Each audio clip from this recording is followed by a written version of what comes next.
Yo, yo, yo, what up, y'all? It's your boy Rob. Got my man We Lit in the building. We got Grind and Motivate, and we got AB Promotions in the house.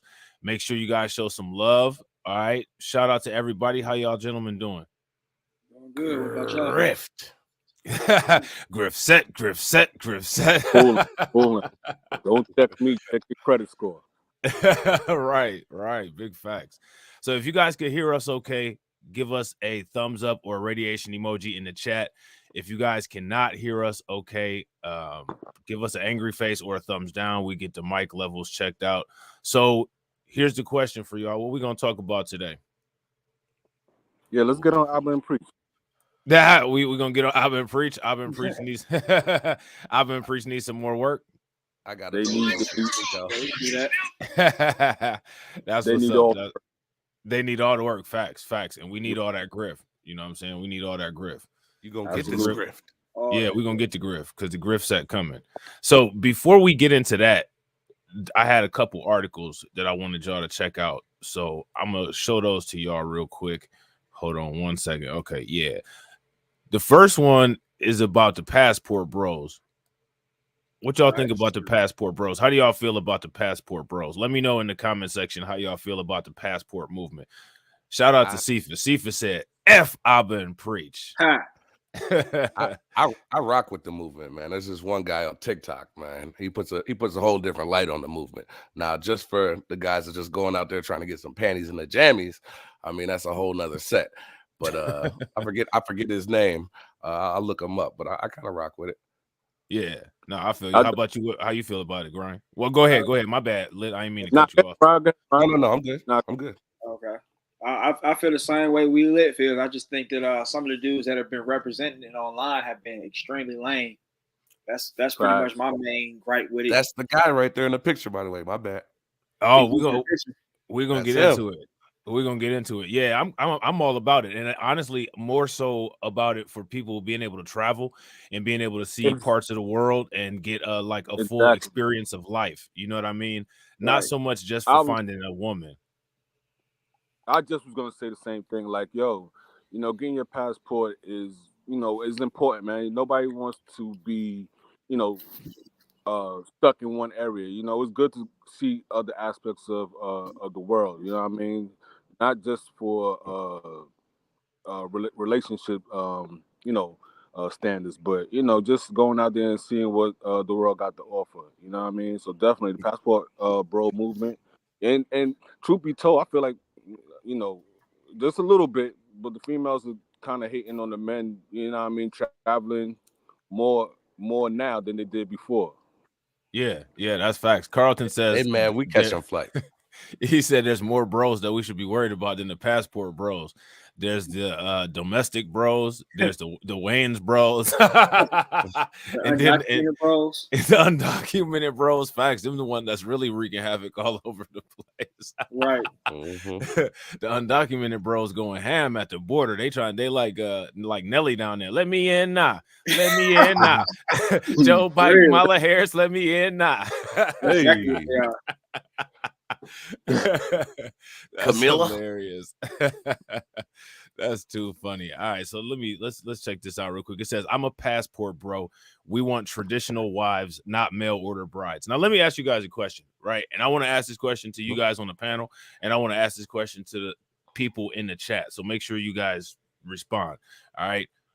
Do you all feel that how men want traditional women of today feel that they may not be getting traditional men? Do you guys think that could be a possible thing, or are men the same as we always used to be and everybody's just completely off in what it is that they want? We're never the same, man. I mean, I feel like we definitely have changed. The women have changed. The atmosphere has changed, and the grift's changed. And we're gonna have to change it all. But the traditional women, there's some out there, but I don't really see them. First thing I do when I go into a girl's house is I go up in those cabinets. If you don't got a seasoning cabinet, I'm out of there. And if you pass the seasoning cabinet test, I'm going into your medicine cabinet. And if things ain't adding up on the Google search, I'm out of there. What seasonings do you require? Feel you, We Lit. the adobo, a little sazon, definitely smoked paprika. You gotta have the black pepper, but you gotta have that butcher's pepper. But don't get me started, man. I'm a foodie, so.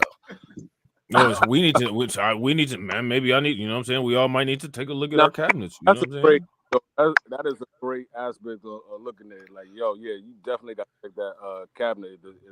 You know, if it's only salt and pepper, you know what I mean? And Lowry's. I'm out. You ain't doing the great value. You don't do that.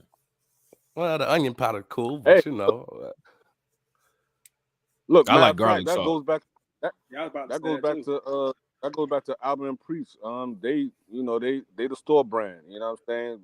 Equal to Fresh and Fit. You know what I mean? They the same ninjas, just like I said before. You know what I mean? Like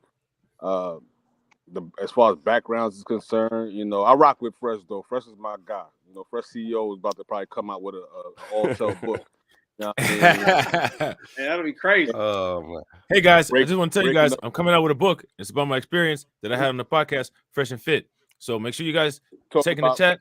Buy my book. How he never talk about how he never liked Fit. You know what I'm saying? I can't wait. I never really liked Myron. Myron was an asshole. You know what I mean? Right, I never really liked him. I used to be on the podcast, and every time I try to say something to the women, Myron always cut me off. He got me into this beef with Abba and Preach, and they exposed the fact that I was simping for the slut named Miranda. The great value grift. That's hilarious. So now here says, funny, yo. So you guys think that so what do you guys think are different about today's men than than the men of the past? Because the thing is I don't think, like, when I watch these videos that they put on like TikTok and different stuff like that, they never really come from the perspective of asking the women, well, are you looking for traditional men, like how men are looking for traditional women? That question is never posed. So I'm curious. I think dude answered it on one of his videos though, for sure. Who? Which dude? Who? Same guy on the screen, man. Oh, your boy Austin Hollerman? Yeah. Okay. All right. He is the Passport Bros United States champion. Okay. All right. So here it says Passport Bros are looking for love. Not just any gal will get the entry stamp into their hearts. Eligible bachelors in the U.S. dubbed Passport Bros are flocking to foreign countries after ditching the American dating pool in search of love overseas, much to the disgust of women on the internet. On TikTok, the tag Passport Bros has scored more than 422 million views. So we got to start hashtagging that when we grift. You know what I'm saying? We need some of that 422 mil. You know what I'm saying? Featuring clips of men parading their far-flung lovers online while advertising the growing trend. The draw of dating abroad, according to unsatisfied singletons in the U.S., is finding a traditional wife. Now, here's my question. I want to know what you guys think, and I want to know what the people in the chat think. How do you know, going to a different country, what's traditional there? Like, how do you know what to expect? Like, how do you know that you're not going to a foreign country getting a modern foreign woman? Rob, I hate to do it, but I gotta address the smoke right now. I said what I said. I said what I said. Okay, ain't nothing feminine going on this stream. If you want to grift on down my way, I can show you a 1-2 and a lefty. Okay, and we'll see how feminine them hits. Look, he's gonna call it right now. This grift set. We lit. I hear you. But he said what he said. He said what he said, and I said what I said. He said what he said. No, now, I said what I said. I said what he said. You said what you said. Yeah. Pull up on me. That's hilarious. That name funny as hell. Look, there you go. He said he had 2 women in one day on multiple occasions, and I'm not even on Fresh level. Well, salute to that, but your other comment was out of pocket. But here go my question. Why would you feel that you're not on Fresh's level if you had a threesome and Fresh has to pay for box? Did you pay for your threesome? That's a bit feminine. You got to always be on top. Never say that somebody is better than you. You know what I'm saying? Young buck. You know? Teachers get surpassed every day, B. You know what I'm saying? Every day, man. I'm sorry, guys. Every I had day. that. Boy, I'll be having energy sometimes. That's hilarious. So now here it says that is women who are raised to be good wives, dress modestly, and submit to their partners. Now, let me ask you guys, do you guys think that the chances of finding a woman like that are higher overseas? It depends what you're looking for, man. Because I've seen some things in DR where dress moderately. No, they dress the same, and they when you say "Hola, chica," she come a run. But I don't know about that. I said what I said. Said when did Fresh pay for box? Are you serious? I said what I said. Right. You don't know about the whole Miranda story arc. Water under the bridge. Automatically that. I forgot to do I'm off schedule, bro. I forgot to do my acknowledgments. Shout out to everybody that's in the building already. If I missed you guys, I apologize. Throw some Rotten Tomatoes in the chat for me because I'm trying to multitask, and as you guys can see, I'm not doing real well. I'm one of those people that gets real grouchy when I got to do a lot of extra shit. You know what I'm saying? Trying to not be grouchy, but then I actually be grouchy, and I ain't trying to be grouchy, so my bad. You know what I'm saying? You know what I mean? You be like, God damn, you know what I'm saying? I gotta do this. I got this window open. Damn, I gotta do that. You know what I'm saying? It's like, nah. Hold on real quick. Let me grab AB and put him back in. What's good, bro? Welcome back, bro. Yeah, she showed multiple receipts. Facts. Shout out to my man Terrence. You know what I'm saying? Miranda showed multiple receipts. There's plenty of proof of that out there. And I think she also has a TikTok account, doesn't she? That's got a pretty decent following. That's where they got most of the receipts from. Yep. You know what I'm saying? All right. So now here it says Austin Abata is one of many in the Brotherhood who flaunts his prowess online, fondly referring to his travels as the adventure of a lifetime. All right. He does remote work. Remote worker has gone viral as the self-styled digital bromad, scoring more than 413,000 followers on TikTok, all while he travels to Colombia, Thailand, South Korea, the Philippines, and allegedly in search of a blushing bride. A lot of women overseas are taught from a young age from their mothers and other members of their family how to treat a man and how to make their future husband happy. Now, here's my thing. Traditional women like overseas, aren't people like overseas really naturalistic and put their culture first? So their parents may have told them the thing to do is find somebody within your culture. So would they really be open to an American like that? And I'm not asking this question like trying to roast or anything. I'm just asking this question, just asking seriously, because I don't know. What do you guys think? They should seem that way, but from what I've witnessed in the receipts that I pulled up, they have had enough of that too, I guess. A lot of times people from other countries like equate Americans with money, which is funny because that's not the case at all, but they just happen to do that. Do you think that has anything to do with it? Sometimes, but I've seen like one of his last videos, they were talking about the two girls, and he's like, she's a millionaire, and this girl has her own thing going, so I don't get where that comes from. Okay. It's a give and a take. Yeah, I feel it. What y'all think? I think it depends too. I think it depends on where you're going to be a passport, bro. Yeah. No, I agree. East Africa, they probably won't be rocking with you like that. you said if you go to East Africa. Yeah, man, it's gonna be you see what they doing on YouTube, turning YouTube into Beirut. You know what I'm saying? With Abba and Preach versus Fresh and Fit over here. Them East African boys be banging hard online. You know what I'm saying? So now here it says the Colorado native who is looking for a kind and cooperative partner with a positive view on men told the Post. But in America, a lot of women were taught men aren't, you know what, and I don't need a man. In his videos, Abeta gloats about the myriad of benefits that accompany dating overseas.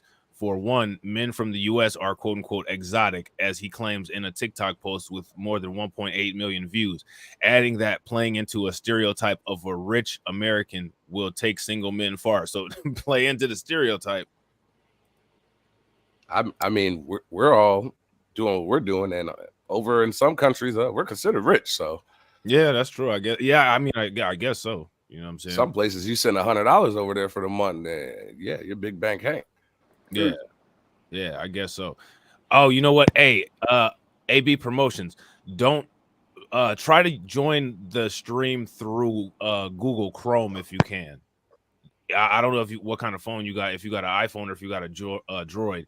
If you got a Droid, try to use Safari. If you got an iPhone, try to use Safari. Yeah, and if you got a Droid, use Chrome. See if that helps. You know what I'm saying?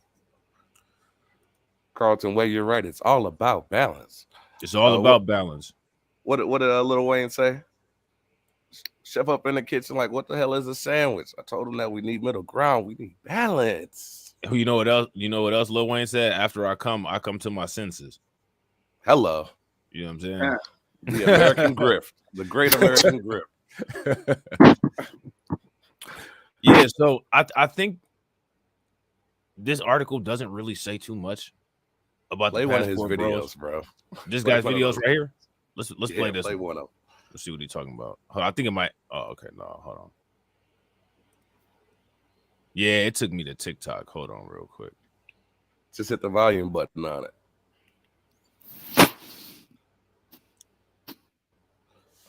Chat, man, throw some radiation emojis in there for me. Hit that like button. I'm doing Rob's job real quick. Hit that like button and share the stream. Share the stream. It's a Sunday stream. Let's see. Damn, it's a gift from the grift. Yeah, I can't play that shit, bro. I don't know what's going on with my window. Let me see. Maybe they got YouTube, one. Though. Let's see. Maybe they got one embedded. Nah, they ain't got one embedded. But it's all good though. It's all good. We ain't even about to mess with it. So let me ask you guys a question. Do you guys think that making women look dumb is a disturbing new trend on the podcast like Fresh and Fit? Definitely. Really? What do you think, Grind? Oh, you said, well, who's trying to start a podcast like Fresh and Fit?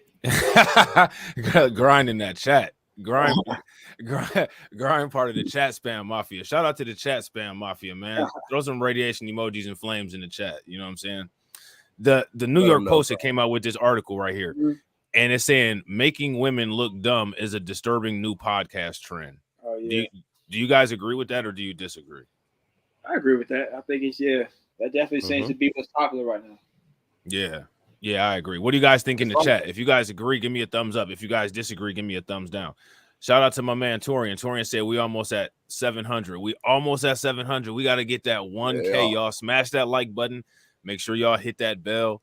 Share the video out. Make sure y'all watch them new videos that we just put up. We trying to get there. You know what I'm saying? So show some grind. Love. That 1K grind. Yeah. We're gonna have a 1K party. You know what I'm saying? We're gonna have a dope stream set up for y'all. You know what I'm saying? At 1K. So make sure, you know what I'm saying, y'all smash that like button, share the stream. You know what I'm saying?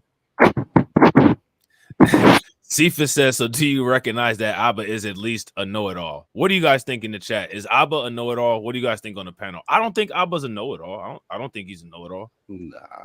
I think it's lightweight sometimes. Oh, yeah? Yeah, like when Preach talks, he kind of will talk over him a little bit, or he just kind of seemed like he might think he's just like a little bit more intelligent than others. That's a good point. That's a good point. You know what? And sometimes it do be looking like Preach is like I can see y'all moved on from the last topic, but I was having a little bit of technical issues with my phone. Oh, you good, bro? Don't even trip. You good. Hey, you mind if I touch base on the last topic though? Quick? Go ahead. Yeah, go ahead, bro. I think with the passport bro thing, as far as traditional women and stuff like that, I think has a lot to do with upbringing. You know what I'm saying? So, if a young lady was brought up in a household where they made Sunday dinners, 9 times out of 10, the young lady's probably gonna be making Sunday dinners, if and when she gets married, or even by herself. You know what I mean? So I don't think it's a generational thing. I think it's upbringing. I'll just leave it there. Yeah, no, that makes sense. That makes a lot of sense. Let me ask y'all a question in the chat. If y'all think that Abba is a know-it-all, give me a thumbs up. If you guys don't think that he is, give me a thumbs down. I do agree with Grind though. A lot of times it do seem like Abba do kind of be talking over Preach, and it be looking like Preach be getting kind of frustrated with that. Yeah, I be seeing that all the time. Like he'll fold his arms and then turn away. You ever notice that? Yeah, he does do that. He be doing that, and then Abba just like finish it off or stop him abruptly. Yeah, man. Go ahead. My bad. You see the similarities between him and Fit. I agree. It's like he's a lighter. He's not nowhere near as bad as Fit, but it's kind of similar a little bit. Yeah, he's no frills. He's no frills Fit. You know what I mean? Like you get the name brand when it comes to Fresh and Fit or whatever, and then with Alvin Preach you getting the store brand. You know what I mean? They the same dudes, you know what I mean? They're just store brand and name brand. Yeah, I definitely agree. I definitely agree. It's a lot of similarities between the two. I think I think that might not be a bad stream at all to do. Is one where we compare Abba and Preach to Fresh and Fit. Like, yeah, y'all about the same. You're gonna see there's a lot of similarities between the two. You know what I mean? They're not that much different. They both trying to protect their bag. You know what I mean? They conveniently point out the racism when it suits their needs or whatever, but don't call out real racism. Like, come on, man. You know what I mean? Facts, bro. Or perpetuate it themselves, like your boy. Yeah. People could see right through all that. You know what I mean? Like, y'all not getting a pass. Like I'm glad you was taking them up to task, Black Light, because a lot of people like to say what other people mind, like frame of mind is or whatever. Well, they're not. They weren't doing this. They weren't covering for that. They weren't doing this. But yeah, they act just like how Pearly Things know exactly what she's doing when she's doing it. Like she ain't no dummy, and we all could see through all that. You know what I mean? They doing the same thing, and we can see through that too. Facts. No, I agree 100%, bro. I know those your boys, right? Those your boys, but I can't rock with them. You know what I'm saying? Hey, like, if they doing dirty, we got to get them. If they doing dirty, we got to get them. If they real like they say they real, then they'll understand. You got to hold them to the light like a $20 bill. Fresh CEO is my guy. Fresh CEO, rock with him. I can't wait. He's a pimp. You know what I mean? You know what I mean? So yeah, I mean, like, all I'm gonna do is just take notes when he start talking. I'm gonna just take notes, man. That's it. That's hilarious. Yo, real quick, shout out to my man Harrison Family Vlogs in the building. If y'all not subscribed to Harrison Family Vlogs, make sure you guys go over there and check out his channel. That brother does great content. It's really high quality, like the actual content itself with the message is high quality and high quality camera work, high quality sound, high quality production. Just an excellent all around content creator, real positive brother. Make sure y'all show him some love. You know what I'm saying? Yes, sir. But you know what I wanted to bring up, and I want to know what y'all thought about it.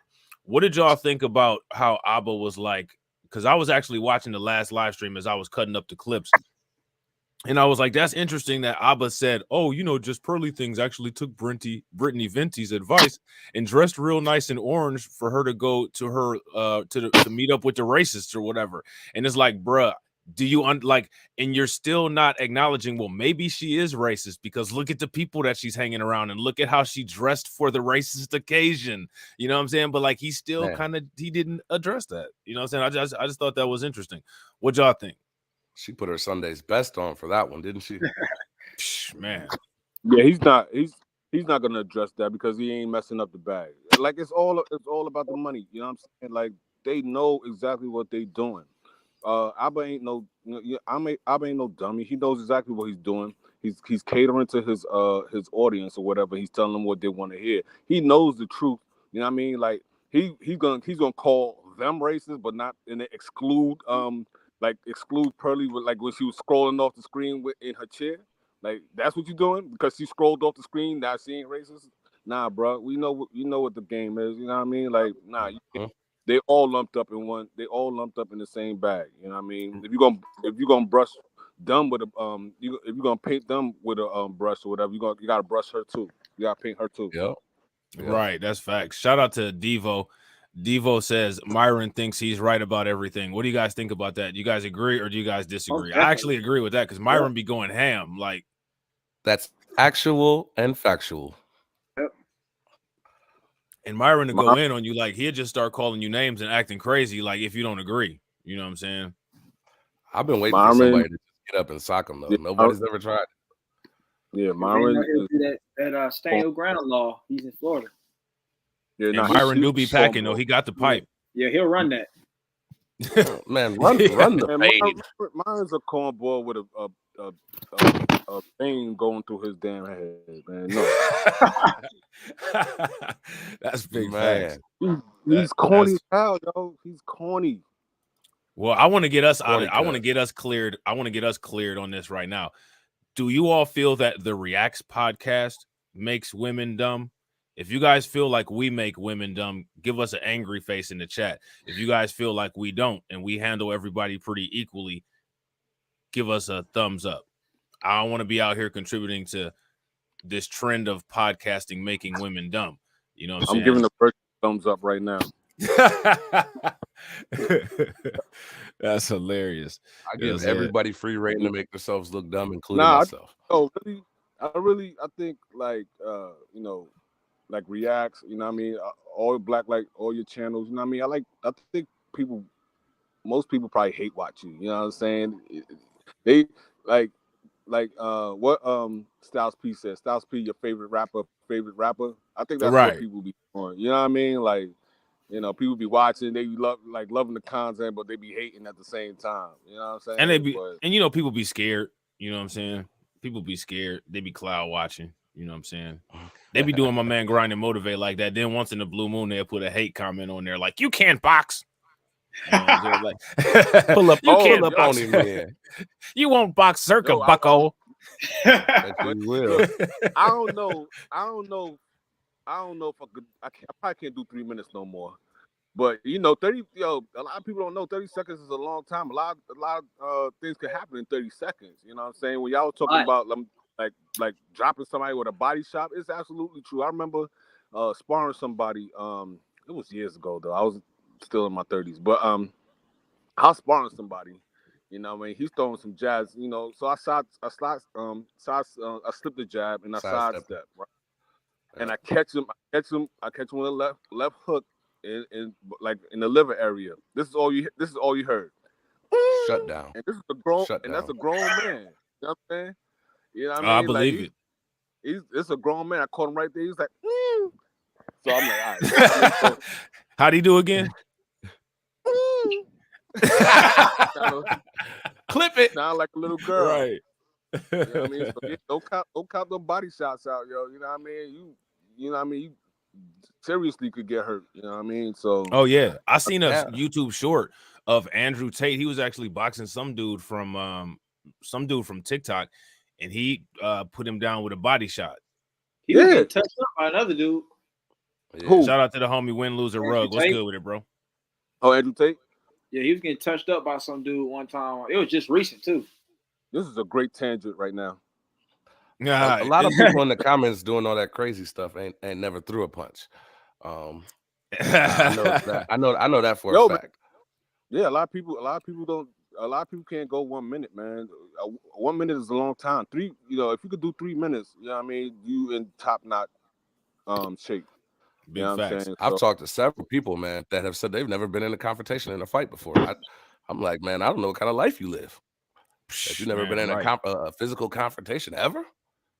Well, man, a lot of people. Let me not say a lot of people, but people that's like that probably just avoid conflict. I'm mostly like that, y'all. You got. I'm like that now, but come on, you weren't a kid. Well, then your mama this pow. What you say? Yeah. Yeah, but never ever I don't know if that could be possible. Like never ever in your life getting into a conflict. You know what I'm saying? Not in our neighborhoods. I mean, I don't know how much dodging you got to do. You can't dodge that long. It's summer. Yeah, I just want to address this comment that's on the screen. AG says jobless stream. All I gotta say is grift set. Grift Hey, set, I own grift 2 set, restaurants, grift buddy. No, I'm broke. I ain't got nothing going on right now. I ain't, all I do is just sit home and watch YouTube for a living. You know what I'm saying? I ain't got no job. Just like Tom. Hey, sometimes I Facts. step into that for tax purposes. I ain't got no job like Tom. You know what I mean? Allegedly. Facts. I'm gonna bring my restaurants back just because of that. I work at the black building across the street from the white building. Yeah, I mean, exactly. You know. The Facts. nerve of these people. Hey, big facts. That's another one that has never had a conflict. Of these people. So check this out. Speaking of which, we gotta get a tally. Let's get it cracking. If you have thrown hands and you're in the comment section, put a fist in the comment section. If you haven't, put a clown face. Now, don't be afraid to put a clown face. That's not no reflection on you. That's just the emoji that we chose for the particular survey. Mm. And if you've ever been serviced and done nothing back, put a peace symbol. Yeah. not serviced. Oh, yeah. Never mind. I was about to go there. But I ain't even about to go there. I was just Let's keep pause. Right. I was about to say, you think Abba threw hands when he got the milkman? I would never threw hands ever in his whole life. He's never thrown hands. Abba said he from the streets, man. If you listen to Abba and Preacher's videos, Abba say he from the streets. Like he grimy. That don't mean nothing. He from the streets and he never throw hands. That's it. He never shot the fair one, huh? Nah, he ain't even slap box when he was a kid. That's hilarious. You're like getting disciplined by your mama ain't no damn slap boxing, son. You know what I mean? That's hilarious. So this to me is like free advertising for whatever podcast. They never did any of this when Kevin Samuels was popping, but it is what it is. So now here, what it says is making women look dumb is a new disturbing trend podcast. A podcast with hundreds of thousands of subscribers and followers across platforms is stoking the flames of controversy by belittling female guests and making them look dumb. Now, here's my question. Who's putting a gun to people's heads and making them go on whatever podcast? Have you ever seen an extortion where there was a bunch of women led in there and somebody had a shotgun poking it to tell there's them no where guns. To go? There's no guns, but there's a lot of triggers, okay? A lot of triggers. Right. Sounds like they're talking about somebody in specific. Yeah. Oh, yeah. They're talking about the whatever podcast. So now here says the whatever podcast hosted by Brian Atlas. I thought you were talking about Fresh and Fit. Well, this podcast right here, they like stole. Let me ask you guys in the chat. Do you guys feel that the whatever podcast kind of stole Fresh and Fit's style? If you guys feel like they did, give us a thumbs up. If you guys feel like they didn't, give us a thumbs down. And shout out to Torian. We got Torian in the building. What's good with it, bro? What's going on? Show the unmelanated version. I tell you what Grind and Motivate did recently, that seemed pretty unmelanated to me. What he do? I'm not Grind and Motivate, Fresh and Fit. Anytime I'm saying grind. What I do? Right. Look, destruction. My bad. Freedom grip. Like, see, I be doing that all the time. I think I've done that in live streams too, where I like replace Grind and Motivate with Fresh and Fit. Like, and I can't get over not doing that. This is what I'm talking about how I get grouchy when I'm trying to multitask and I start making human errors like that shit, like syntax error. You got it, bro. Do you think? What's good, Torian? Good. How y'all doing? Good, bro. Man, Chilling. Living. One of the hardest working people on YouTube right now, man. Yeah, big facts. Woo! Yeah, much props to Torian, man. That's my guy too. Yeah, that's why. Like I said, that's why I said I had to scale back on the how many videos upload a day is because of that. It was becoming a little too much. Yeah, no, yeah, never it too definitely much. Can Never too be. much. It definitely, Now, it definitely can be. Torian hit you with the the official realness. You know what I mean? And then he give you a lot of movie reviews and stuff like that. It's like a good mix. You know what I'm saying? I really appreciate that. You know what I mean? I was watching one of his last one of your last what is it called again? The Massacre series. Yeah, and it's sometimes it's a little bit much, especially with the music, man. I be getting fired up, man. Man, that was a perfect choice of music, man. That was a perfect choice of music. That music is perfect. Yeah, and it was hard trying to find. It was hard trying to find the perfect music for that, like, because I use Epidemic Sound to get the music, and for those of you who don't know, Epidemic Sound is literally a library of copyright, royalty-free instrumental music, and they have all types of genres of music. So imagine how hard it was for me just to find 2 songs to use in a loop for that. Right. It was not easy. I spent like a good hour finding just those 2 songs. You had before I started this series. I can't lie. Now that was a good choice. Yeah, that music definitely sets the mood. You know what I'm saying? I was in there talking about Big Baby gonna shoot. Right. Right. I mean, Big Baby. Yo, AB, have you ever seen the Sundown Town series on Torian's channel? I didn't get a chance to watch the Sundown Town on his channel yet.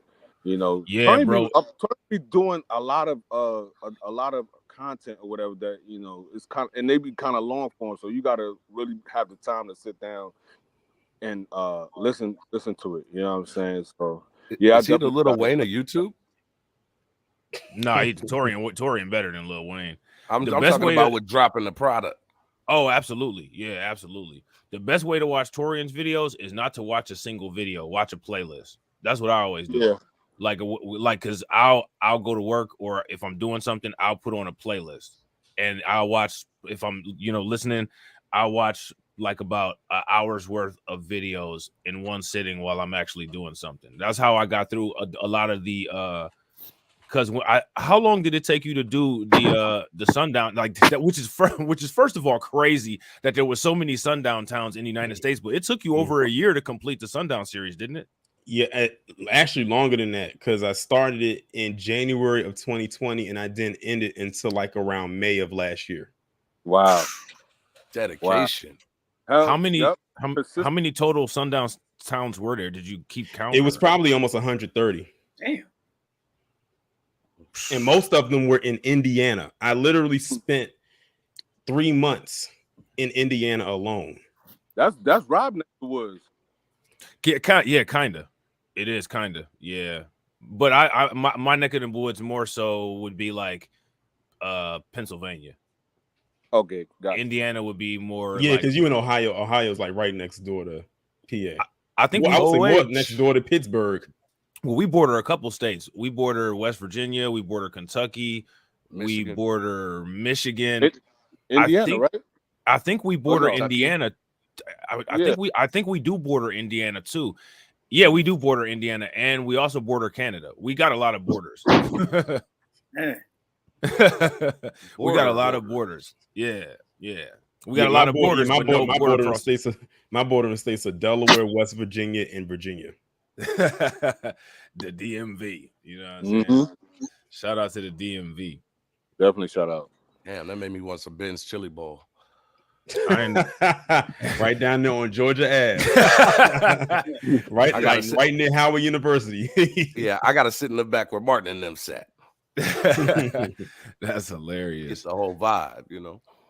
So let me ask you guys this. Have you guys ever heard of this Brian Atlas guy before the whatever podcast got popping? What is he famous for? You guys know in the chat. What do you guys think up on the panel? You guys know who this Brian Atlas I actually did is? A video on this whatever podcast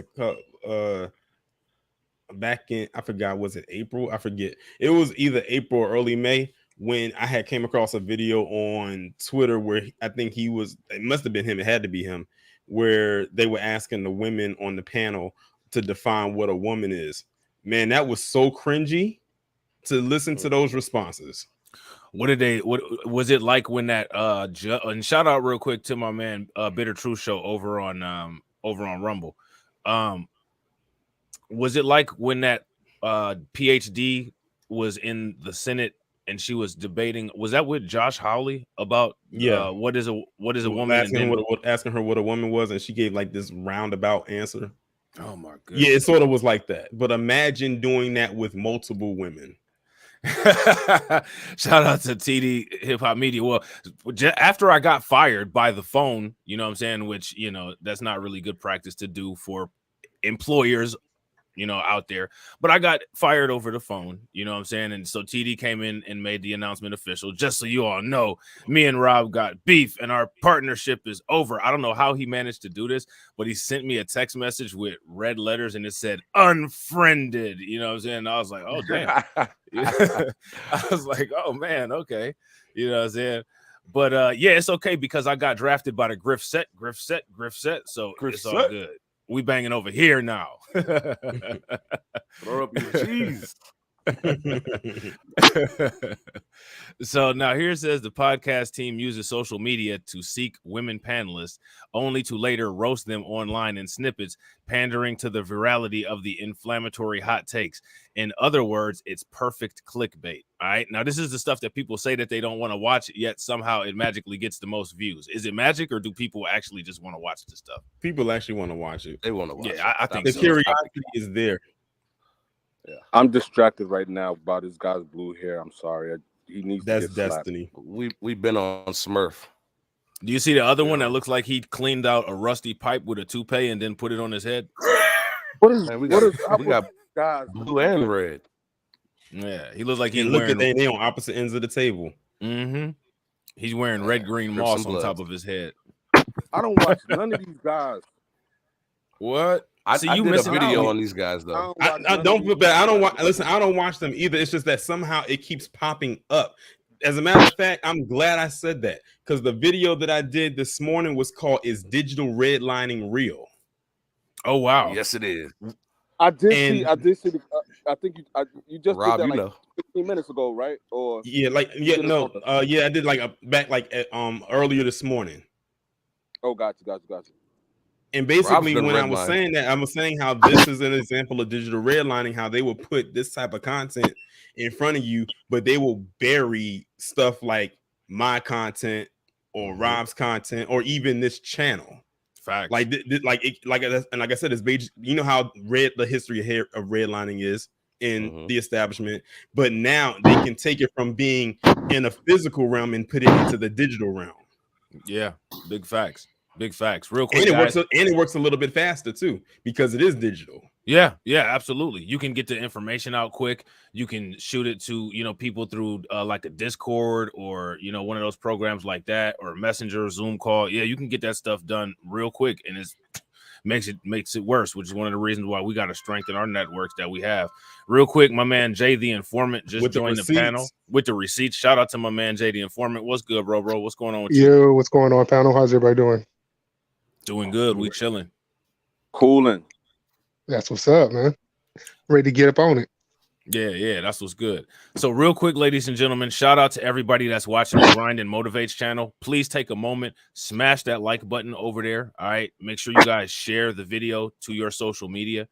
If you guys haven't subscribed to his channel, make sure you guys hit the bell. Also, if you're not subscribed to Reacts, make sure you guys subscribe to Reacts. Hit the bell. Check us out over on Rumble. All you got to do is hit the link that's pinned in the description box, and please share this video out as well.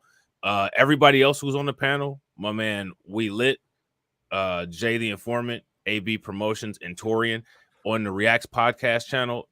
The links to their channels will be linked in the description box. I like to ask everybody, please make sure you guys show them support and subscribe to their channels. All right, bad. I got a podcast quick first, commercial guys. break. I got a podcast first type of thing here. I got a domestic damsel in distress at the door right now, so I'm gonna be on mute for about 10 minutes. Oh, you good? And I'll be back for the grift set. You'll be back for the grift set. You about to get grifted. So now here it says indubitably. Indubitably, right. In one episode, the panelists, who are all women, rate themselves as 10, much to Atlas's shock. I'm going to be honest, I'm not going to rate you guys, but none of you are a 10, he says in response, prompting a chorus of agreement in the comments by users cruelly joking about the women's weight and appearance. In another, Atlas grills the panelists on their body counts or how many people they've been intimate with, and is met with resistance. It doesn't matter to me, but it matters to you guys, one woman said, gesturing to the men sitting across the table. So I'm not going to go and put myself out there and say my body count is just for you to ridicule me for or something. While OnlyFans model Nicolette Nicole admitted that her appearance on the podcast was to bolster her own following, she told Vice that the clips were definitely chosen to create controversy and make her look dumb and shame her. Did you guys ever hear about this OnlyFans model Nicolette Nicole? And she did an interview with Vice apparently about the whatever podcast. I didn't know people were looking into. No, I didn't know nothing about that. To them all like that. Were you guys? Yeah, I didn't know nothing about that either. What about y'all in the chat? Did y'all know it was going down like that? I'm sorry. No, go ahead, bro. I'm eating hot dogs and French fries tonight. I just called. My wife is mad at me. She asked me if she was a 10. Uh-oh. Yeah, no, I didn't give the right answer. So yeah, no macaroni, no macaroni cheese, no collard greens, no pot roast. You know, yeah. You better be getting a whole lot of no's, bro. Yeah, you better be getting a whole lot of no's. If she asks you if she a 10, the answer is yes. You know what I'm saying? That's the only answer.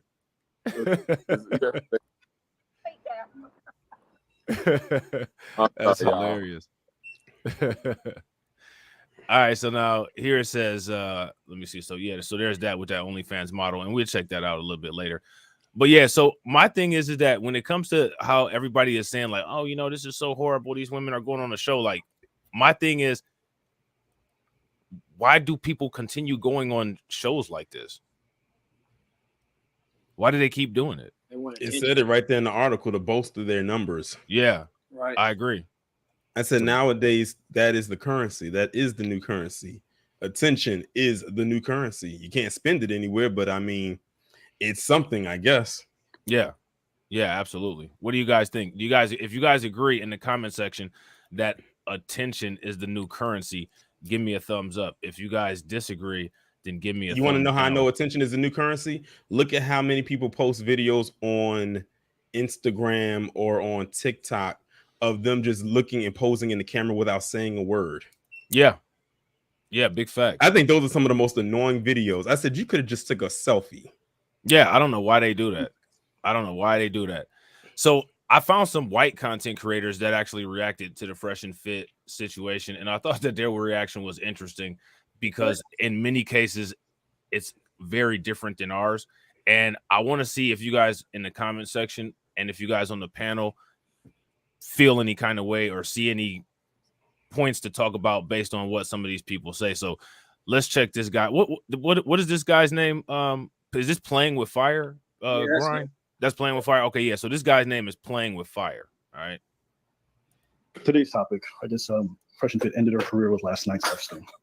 I think we're the first ones really calling them out at this point. They've been lying to y'all for years, and they're dumb fans in the back. Oh, fresh in front. Yo, Prince is like a. It looks like a. You should see him build momentum. What the? Every time it's like, we got a problem with you. Dude, how dumb are these fucking guys? Did they think this was going to go over well? Jesus fucking Christ, you went through this like a year and a half ago with Abba and Preach. It worked out really poorly for you. Like making over the top, like borderline racist, not straight up racist remarks or the like my borderline. Like my thing is like really borderline. Like that's pretty. It's not borderline. It is. Yeah, like it's not borderline. Yeah, like that. Like when I hear stuff like that, it just I'm like, okay. It's like they're not trying to. Rob goes back to what we've been saying. Mm-hmm. Well, see, his is different because he's a white guy. So yeah, but when they put themselves into that box, they can't go too far with it. Unlike us, we can go all the way in, no matter which side of the spectrum it is. Right, with like a no holds barred type of situation. Yeah, absolutely. And my thing is that it's just interesting how when we talk about it, for the most part, it's definitive because we know where it's coming from. But for him, it's quote unquote borderline. I want to know where his thresholds of acceptability versus intolerance are for racism. And I'm just curious. I'm not making any accusations about this dude. I'm not trying to slander him because I actually was on a panel with him on Duke and Don's before, and he was real cordial. And you know what I'm saying? Like it was cool. You remember Grind when them guys used to call over on Duke and Don? Like a cool dude. Yeah, he seemed like he was cool, down to earth, you know what I'm saying? So I don't want to put anything on him that I don't know about, but I'm just saying it's interesting how they process it versus how we process it. I think and real quick, hold on real quick, Grime. I just want to show some love. Throw some radiation emoji and flames in the chat for my man Grover Reese, who just subscribed, 1/2 of the THPP network. Make sure y'all show some love and subscribe to the THPP network. Go ahead, bro.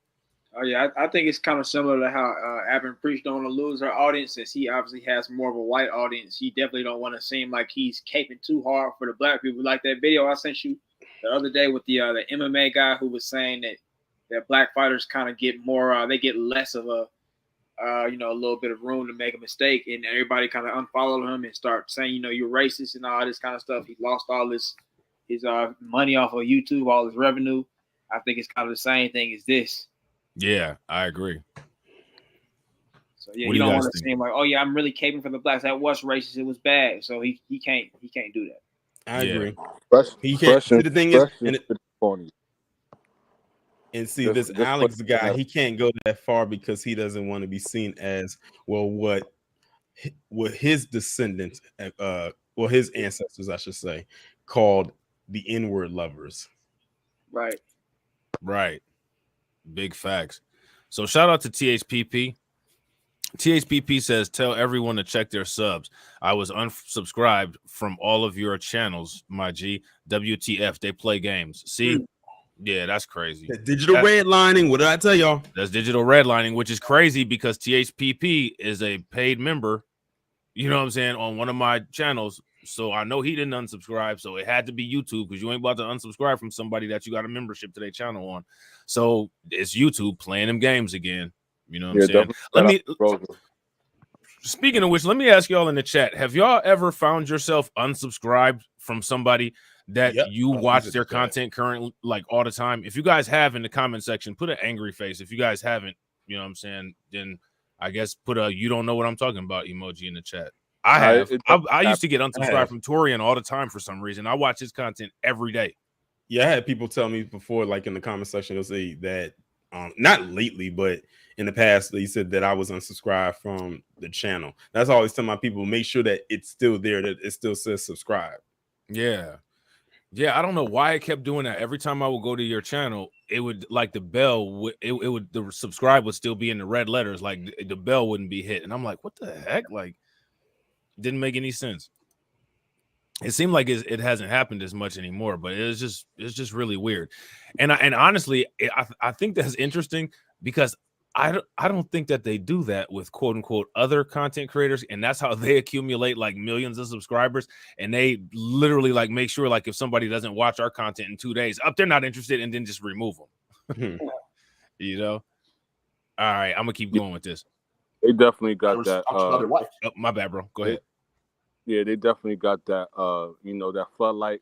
You know, in the hood, what we call it, right? When people walk through the area and the light come on, that's how it is with black content creators channels. You know what I'm saying? When y'all come through, that light come on, they're like, oh nope. You know what I mean? Y'all gotta go. You know what I'm saying? So we all know what's going on. I'm gonna say most of all black people's content is being suppressed. If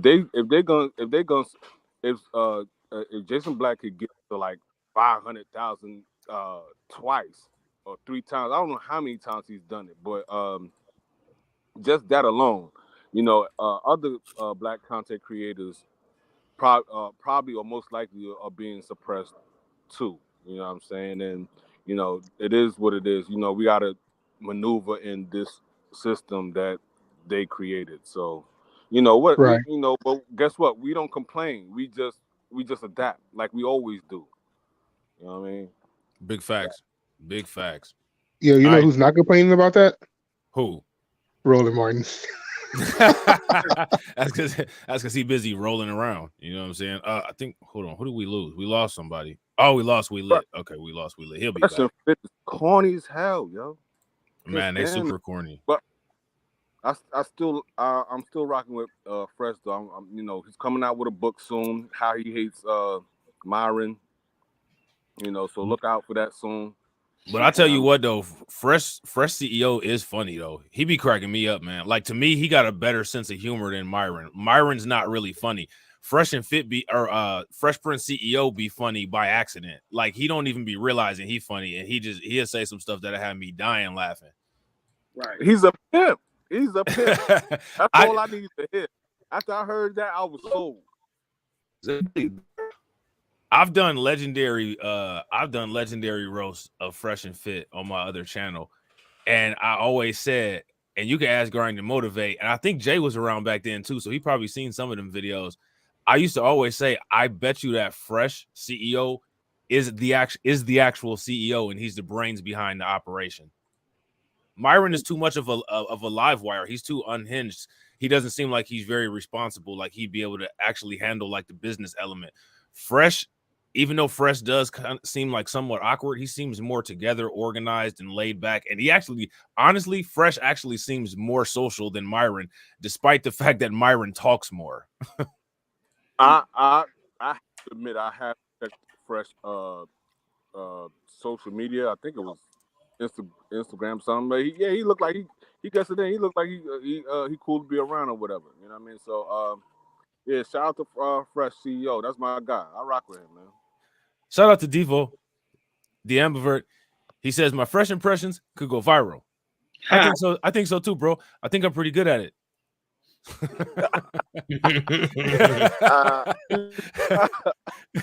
If you guys in the chat think that I can do Fresh voice pretty damn good, make sure you guys give me a thumbs up in the chat. It worked out really poorly for you guys last time, and you're going to do the same thing again. Sorry, Jesus Christ, man. I actually thought you were smarter than that. Imagine that. He looks like a monkey. Preacher's over there looking like McGilligrill and Donkey Kong having a baby. Because calling a black person a monkey, typically something that is going to go over well. Like, what the fuck? Even if you're black, it's not a good look. Rick's like, use his head. Imagine if they were white and they said that, they would have been canceled like fucking 30 seconds afterwards. Really? Do you think that would have happened? I doubt it. No.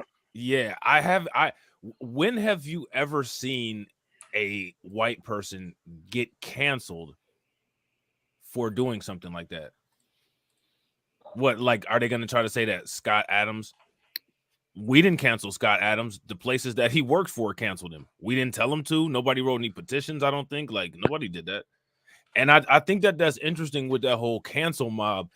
They, for some reason, they think that just because we make commentary on something or say something, that is actually us that's removing them from whatever position it is that they lost for being socially irresponsible. What do you guys think? I think Myron needs to get stopped in his big ass vein. Not the vein. In the vein. You think that sniffing some of that coke made that vein pop like that? You might have did a little surface. So Taylor May said, "Are you for real?" Yes, the lady from the cooking show has gotten canceled. Right, Paula Dean. Right, she got canceled, but she got canceled by who? Because what I'm saying is that we don't cancel people, us black people, because we don't own the cooking show. We don't own the TV station. We don't own any means to cancel her. The only thing that we own is our social media accounts that we complain on. What I find to be interesting is that when it comes to quote unquote so-called cancel culture, they like to point the blame to other places other than where it actually comes from, which is them. Just like you had Matt Walsh getting upset and so-called saying that Karen is a racial slur. I'm like, well, white men were the ones that made it, will turn it into what it is. So are you upset at yourself or not? Right. Shout out to Marquise. Marquise says not one black person was mad at Paula Dean. Marquise ain't got no sense. You know what I'm saying? he ain't got no goddamn sense. You know what I'm saying? Marquise. Hey, Marquise. Dude, that shit's so familiar, man. Marquise, did you get kicked out of a room recently? Let me answer that in the chat. I think he got kicked out of a room. I was in somebody's live chat, and I think he got kicked. Oh, Radical Latino. I think Radical Latino kicked out Marquise yesterday. Oh, Marquise was in there? The receipt king. That's hilarious. Yeah, Marquise. Yeah, facts. Shout out to Marquise for the receipts.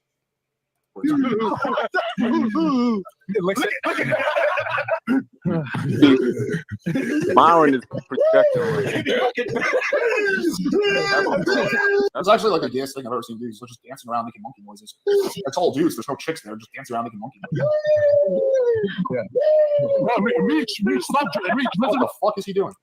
That these dudes have been talking shit. So, like, do you remember the original people that got canceled? NWA. The government was going after them to try to censor their music. Yeah, you know what I'm saying. So, like, I just think it's interesting that he's like, well, you know, if this was a white person, they would have got canceled. You know what I mean? Like, we got examples of white people trying to cancel black people for making black music to sell to black people for using that kind of terminology. Exactly. But it's not us that's doing the canceling. We don't have the means to quote unquote cancel anybody. Like that's just not a true statement. You know what I mean? And my thing is if we do have the means to cancel people, who is the black person that put their signature on the termination paper of the business that has a majority of black shareholders and owners? Who's done it and what business? Facts. You know what I'm saying? You know what? Now one business and one owner has subdued or stopped any white content creator or media outlet from stopping them from whatever they need to say. So that's a lie. Yeah. You know, I mean, we don't control anything. You know, we just exist in the current. We're existing and operating in the current parameters of what they allow us to do. You know what I'm saying? So that's some type of projection that they're trying to put onto us, but nah, it ain't sticking. Yeah, I agree. And I was going to add on to that. When it comes to this cancel culture, usually when these people get canceled, as we saw in the case of Don Lemon, usually there's already a group of people that's inside of the organization that want them gone, and they use the whole cancel culture as a cover to fire these people. Yeah, big facts. And real quick, shout out to Ace. Make sure you guys show some love, throw some radiation emoji in the chat. We got 46 people watching over on Grind and Motivate's channel. Shout out to Grind and Motivate. Make sure you guys show some love, throw some radiation emoji in the chat for him. And we got 27 people watching on React. Shout out to the people watching on React. Show some love. Hit that like button over there. And on Rumble, let me see what we got popping off over on Rumble. On Rumble, we got 7 people watching and we got 3 likes. Make sure everybody hits that like button and share the video to your social media. Shout out to everybody, for real. Yeah. Shout out Ace. So now here goes my question, Devo.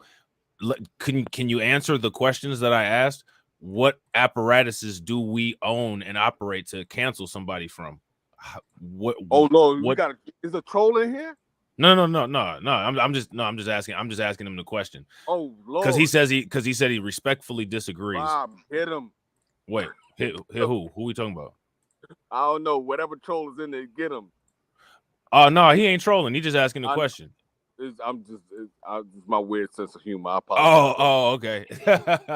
No, he said I respectfully disagree with that statement that blacks can't cancel peeps from other groups of other races. Now, here's my question for you. How do we do that? If you ask me, the only way that I could agree with that statement is if we're talking about the civil rights movement when we canceled our own participation in those businesses that we boycotted. Aside from that, and simply what that is just not really supporting economically. Aside from that, what media outlet do we own to where we can say we're not giving you any access? What network of businesses or part of the economy do we have a monopoly over where we would be able to say we're not going to hire you or do business with you? Yeah, and I would say respectfully. Since that boycott, have we even did that, like replicated that again? As far as like, I don't even think we've replicated that again as far as pulling back economically. I would say for me, like I got some Nikes. I ain't gonna front, but I haven't bought a pair of sneakers recently. But if I do buy a pair of sneakers, it's not gonna be Nike or Adidas. Right. Now, you know what? Not to cut you off, I just want to get this out real quick. So here's my question. Can we all agree, and this is for everybody in the chat as well as everybody on the panel, can we all agree that Kyrie Irving and Kanye West were canceled? Absolutely. Yeah. Now, can somebody show me where, and we know a specific community of people did that cancellation.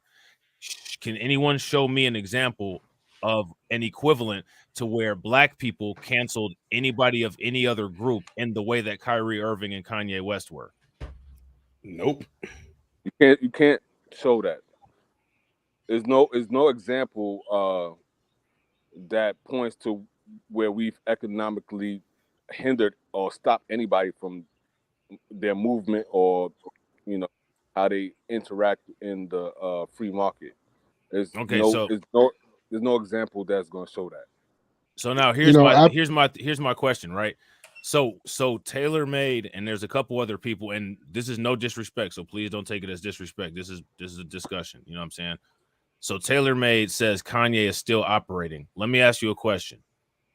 Was there a united effort led by a cultural organization to encourage business relations that he had to terminate? Did that happen or did that not happen?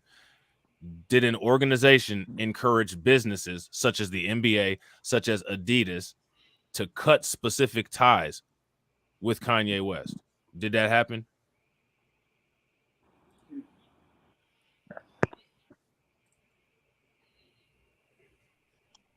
Yeah, I would say Kanye is still operating, but he had to do it by himself, man. He got there you go. kicked out of banks and everything, and that's so what makes he had to make what makes it that right there. What you just said, Jay, that right there is what makes what he's doing now.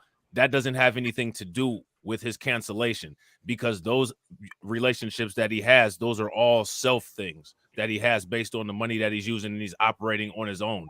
All his relationships have been canceled. That was a great pause.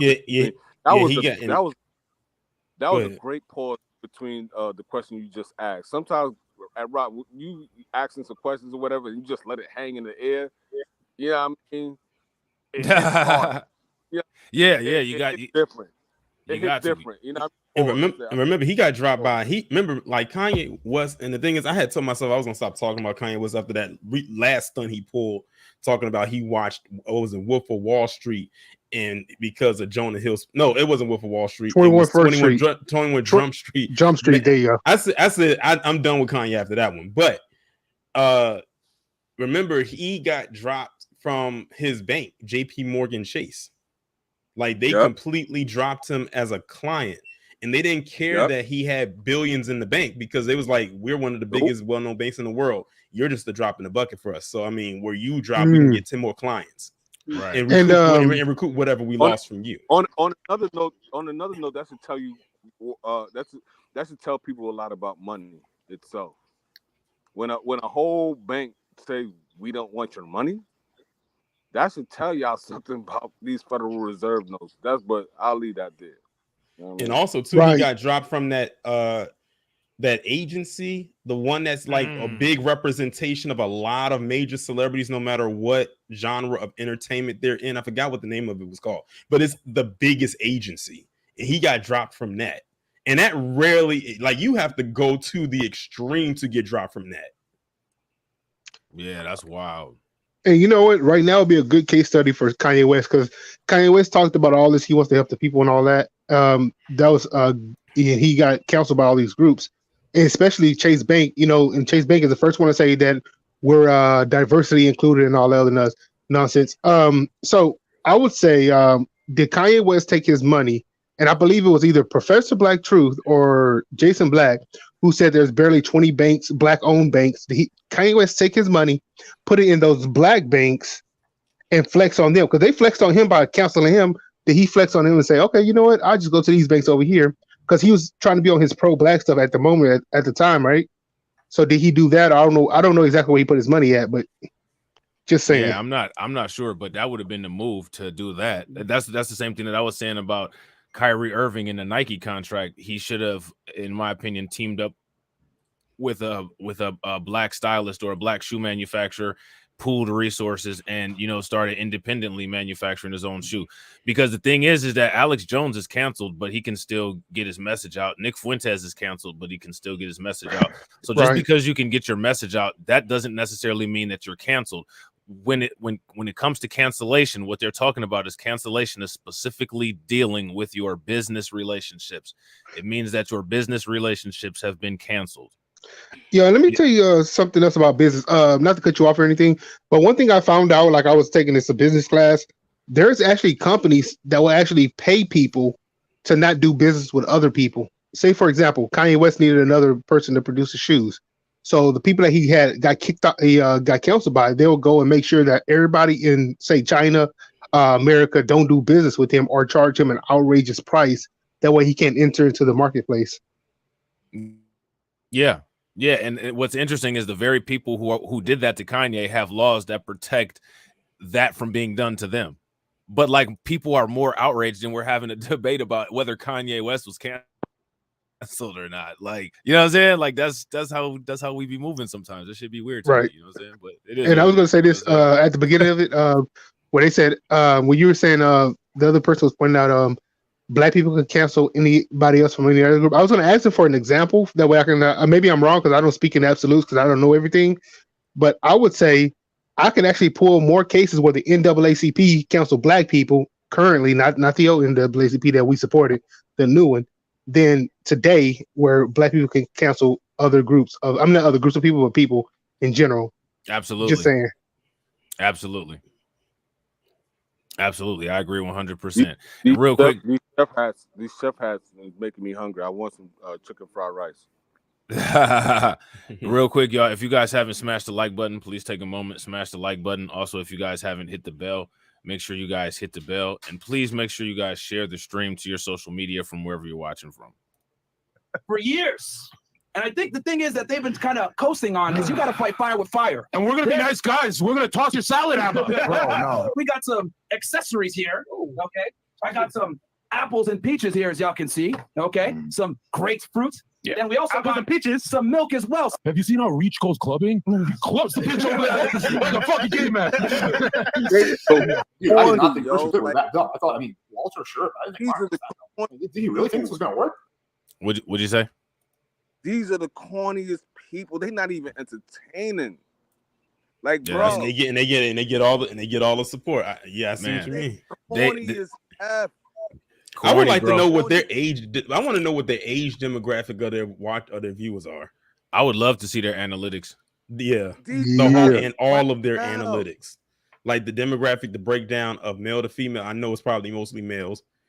I would like to know the age bracket is probably like maybe late teens, early 20s, early 30s, probably somewhere in that range. Who's entertained by monkey jokes? Like who? What's crazy? You already know. Oh, yeah. I'm just saying though. Like, so because they do that, that's how they get. You know what I mean? Like, really, that's what y'all looking for? Yeah. Now they do know that we ain't on that, right? Right. Like right. We are real human beings. Like we have spirits and souls. We are thinking people. We're very intelligent, and for the most part, we're not of the generation that if you step to us, you know what I mean, nothing's gonna happen. Something is definitely gonna happen. You know what I mean? Now y'all watching somebody making slapstick racial jokes or whatever, and y'all find that funny, cool. That's cool, no problem with that. I'll give you an example. Just know when y'all like step out of y'all doors and y'all see one of us in real life, it's not gonna go down the way you think it's gonna go down. I'm glad you said that, because I doubt if he even leaves his house, because he looked like the guy that orders Uber Eats. He works out at home. He doesn't go to the gym, because if something like that did happen and somebody actually recognized him, it's going to be a Tekashi 6ix9ine 2.0, Mari Gaines version. Damn, I work at home. No, I mean, no. You're talking about it percent. No, you're talking about him leaving his house. I don't think he leaves his house for that much. You know what I'm saying? I don't think he leaves his house to work out. I don't think he leaves his house to go get something to eat. I don't think he leaves his house for nothing. And when he does leave his house, I think it's a private event or something like he knows not a lot of people aren't going to be around him. That's what I meant. Well, I mean, look, I'm not gonna like down somebody that has the ability to shelter themselves or whatever. That's cool. I work out in the house right now because I'm not spending money to go to what's that called, Planet Fitness or whatever. You know what I'm saying? I could keep that dollars in my pocket. I got a sit-up bench. I got a couple dumbbells. You know what I mean? I can make it happen. I got a step-up machine. I can make it happen, and as long as I watch what I eat. And I do too. You know what I'm saying? No, I'm talking about in reference to Myron Gaines though, or Myron Gaines, I believe. Corny dude. He's corny as hell. Like he ain't got no talent. He does. Nowadays, you don't need talent. The Kardashians prove that. Yeah, Just for things prove that. Yeah. Like, I'll say it like this. Check this out. I don't know if you guys know who Pocket Watching with JT is. Nah, yeah, I know who Pocket Watching. So you know the boys from and he only has 70,000 subs. Oh yeah, he covers. You talking about when the Earn Your Leisure cats? Earn Your Leisure ran up on him like some bombs, like some freaking bombs, because he was telling the truth. Myron Gaines over here making these racial slurs and all that.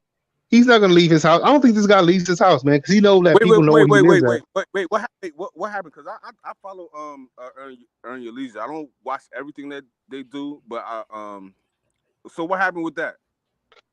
They ran up on first. Well, let's say it like this. I'm gonna put it in a little sequence. Pocket Watching with JT, he pretty much exposed scams and he exposed bad information financial. He's a certified financial planner. He covered one of the videos they did, and he actually pointed out how this is a scam. You can't go to a bank and fill out a loan paperwork, and you already know that you're going to use the money for other reasons. So he did that, did a video. The next day, less than 24 hours, they pretty much made him an offer, say, can you take the video down? We'll pay you $5,000. He said no. Then they started threatening him using a lawyer. Then after that, Pocket Watching with JT pretty much ignored them because it's a group. Ignored them. Next thing you know, one of them or two, was it one or two or three of them? They're gonna confront him on the streets like they're gonna do something. It was shameful behavior from Earn Your Leisure. Oh wow! Earn Your Leisure did that. Earn Your Leisure did that. So wait, just run back the scam again because I need to know. Because I need to be abreast on everything. So so pretty much it wasn't. It was a fraud. You can't go to the bank and ask for a loan for what? No, you can't go to the bank and ask for a loan. Okay, so what they were telling people were, you go to the bank, you fill out a loan for a car or something like that, but you're not actually trying to buy the car. You're trying to buy the car to sell the car. And they said, so this is what. Wait. I think we might have lost. But I get the gist. I get the gist of it. I get the gist of it. I mean, if people got good credit, they probably could do that. If you don't, if a person doesn't have good credit, they probably can't do that. But most likely they're probably talking about credit unions. You know what I'm saying? If you got a good repertoire with a credit union, that's why I said in the beginning of the show, I said, don't check me, check your credit. You know what I'm saying? It's very important. Right, but when you fill out a loan paperwork, that's actually like an acknowledgement of where this money is going to go and all that. So the fraud comes in where they're trying to tell you how to get the money, even though you're not going to use it. Not necessarily. If you go into a bank and you want a loan, it could be for miscellaneous things. You just tell them if you got a good a good repertoire with the bank, you know what I mean, and your credit is good and your money is right, they'll give you the loan and you can use the money for whatever you want to use the money for. Now, but they were telling people specifically to go get a car loan, and then later on, say you get a car loan and eventually you don't either here you go. Trying to explain this because I just got to the house. I'm already sipping on something. So you get a car loan, you go to the bank, there's paperwork and all that, and you say you're going to specifically get a car loan. They were telling their fans, okay, you got good credit, go get a car loan or go get something else, go get a loan for whatever reason. Mhm. You're not going to use it for that reason specifically. You're going to use it to invest in which is stupid within itself. You don't go get a loan and go invest in the stock market. You don't get a loan to go invest in the Bitcoin market. But this is the information that Earn Your Leisure put out, and they were pretty much the fraud part comes in. The fraud part comes in when you tell somebody to get a loan for a specific reason, and you don't use that money for that specific reason. Now, if you go get a personal, hold on, y'all hold that thought, and because that video actually came up on my timeline. We could actually react to that video next time. So y'all just say that content. Let's get through this shit real quick. Yeah, my bad. Yeah, no, you good, but go ahead, Sean. But going in. Right. So let me say this. But let me. Yeah, the bank is gonna know that you didn't use the funds for a car loan because they don't have the title to the car. Right. That's the whole point he was calling out. But that would be fraud. That would be fraud. So the whole thing is my point I'm trying to get by is that Pocket Watching with JT did a video, and they were so mad at the video they offered him $5,000. When he turned that $5,000 down, they ran up on him on the streets. That makes you look even guiltier, and I think that's kind of pathetic. Going back to Myron Gaines, right? Okay, if somebody like Pocket Watching with JT is gonna get ran up on, I gotta follow. I gotta unfollow. What's their names again? Earn Your Leisure. Earn Your Leisure. I wouldn't. I'll follow them to find out what kind of scam they run next. Yeah, that's hilarious. All right, y'all, I'm gonna run this real quick. It's going to go over well. No, Reach, I don't even believe in this theory, but you got to evolve. You got to evolve, bro. No. Zerker's what? Zerker, you definitely cannot say shit like that. I mean, Zerker's already like really over the top. But like, what he said, just to clarify, say evolve, he means like you're an ape and you should evolve into a human. I don't believe in that because I'm religious, so I believe in creationism. Like, oh, Jesus Christ, man. Like, fucking A. That was over the top, even for Zerker. Like, even the fresh and fit dudes are surprised after watching Myron dance around for like fucking 20 minutes. Welcome to Fresh and Fit. Like, I just find it amazing every time I watch this part how the black dudes just sat there and just like acted like they were in such awe and like found no offense in it and just like basically was like cheering them on. Like, that's crazy to me, man. Here's my thing: if something happens to somebody. If something happens to somebody, something just randomly happens and it like made the news or something like that, and this person name dropped Myron, that'll get him canceled real quick. Because remember what happened with Mauricio Garcia and who he name dropped. Right. Man, look, what was you gonna say? They're gonna be like, I watched this video right here. It's people still name dropping Elliot Rodgers nowadays, and that man been dead since like 2013. Yeah, big facts, man. I'm telling you, that's just wild. That's just wild. Fresh ain't got no squabble.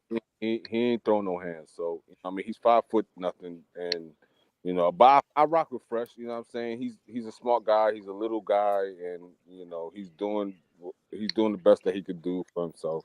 He reminds me of my brother, so I kind of rock with Fresh. You know what I'm saying? He just can't fight. That's hilarious. All right, y'all, I'm gonna run it. So, if you guys didn't understand the stereotype, it's that black people are not evolved, and so he's saying Preach is unevolved. Let's hold people accountable, unless they're friends of ours and they're men. Imagine if a chick said that on the Fresh and Fit show. Imagine if a girl said that about like another black person on their show. Do you think they would have been like, this is Fresh and Fit, we don't give a fuck? They would have flipped the fucking shit. The black person essentially doing. Rich,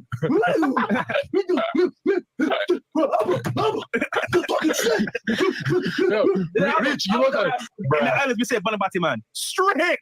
Do you boo boo? Do you boo boo? Oh yeah.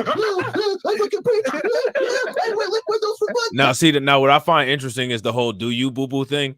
Have anybody ever heard Preach? I've literally ever since I've been preaching. I think I've been watching them since like 2017. He says all the time.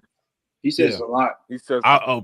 Preach does. He says, "Do you boo boo?" Okay. Yeah. I must not pay attention to it. I gotta pay attention. Yeah, he say that all the time. Okay. Super zesty. Super zesty. I don't like it. You said super zesty. Super zesty. But I rock with Preach too. Like you know what I mean?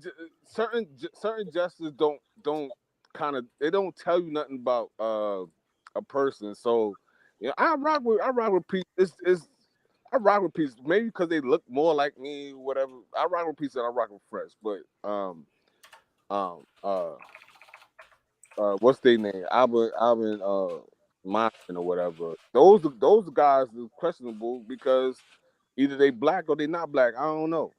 You know what I mean? I don't know. You know, and Murray don't come out to me as intelligent. He keep on calling himself. He used to be a federal agent, but from my understanding, he used to work for Border Patrol, and no telling what kind of work. Because I mean, he could have been, you know, just doing paperwork all day. We don't know. Yeah, he could. I mean, facts. Yeah, I mean, you know, nobody knows. I rock. I would put it like this: if it's in a hierarchy, I'll put it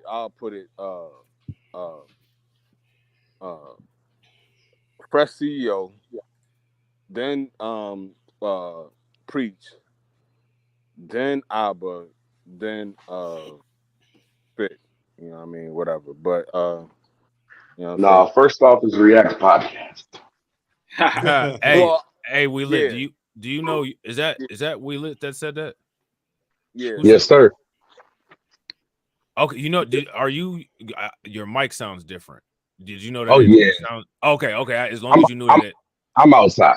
Oh, okay. All right, cool. As long as you knew, I just wanted to make sure that you knew. Okay, bro. All right, y'all. I'm gonna run this video. We almost done. Yeah. Shout out. Then When are we gonna get up here, man? I'm waiting on them.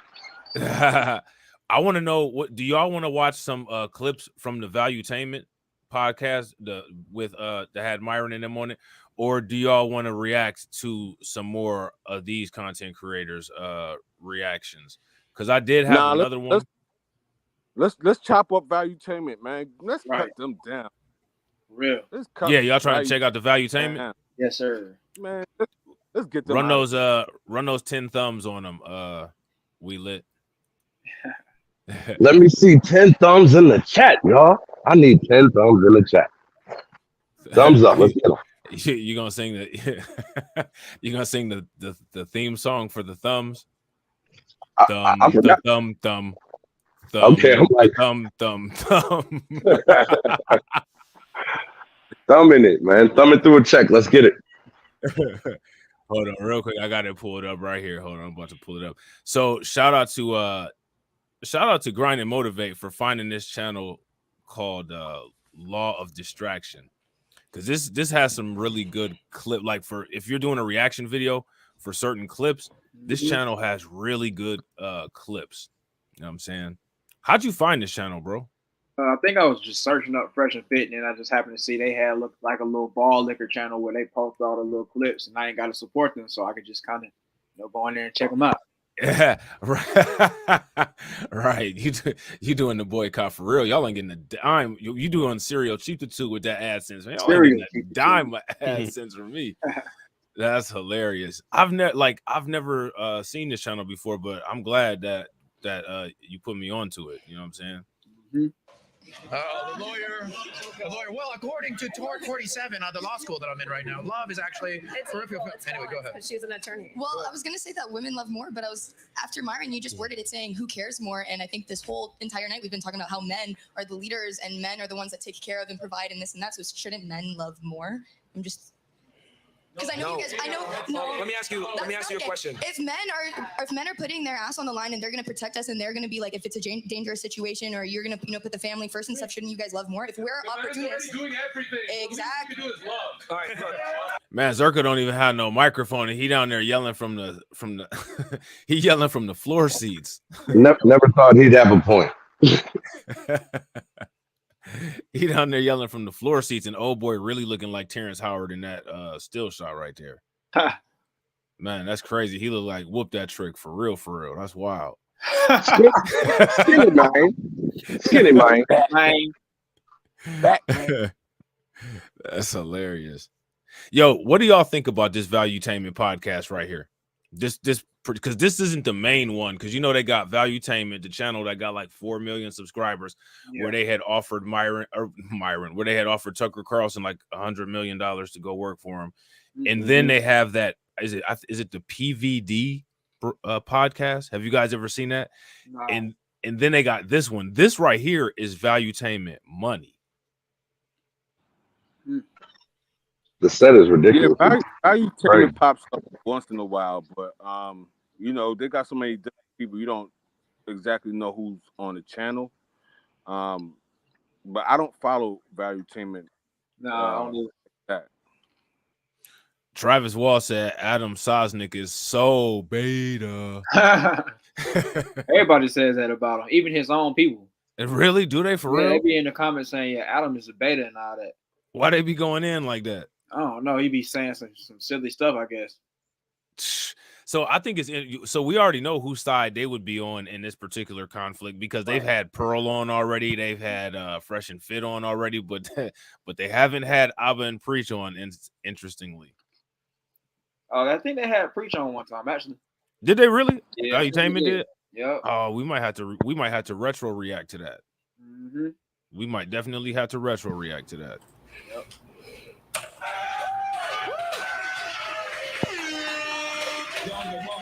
All right,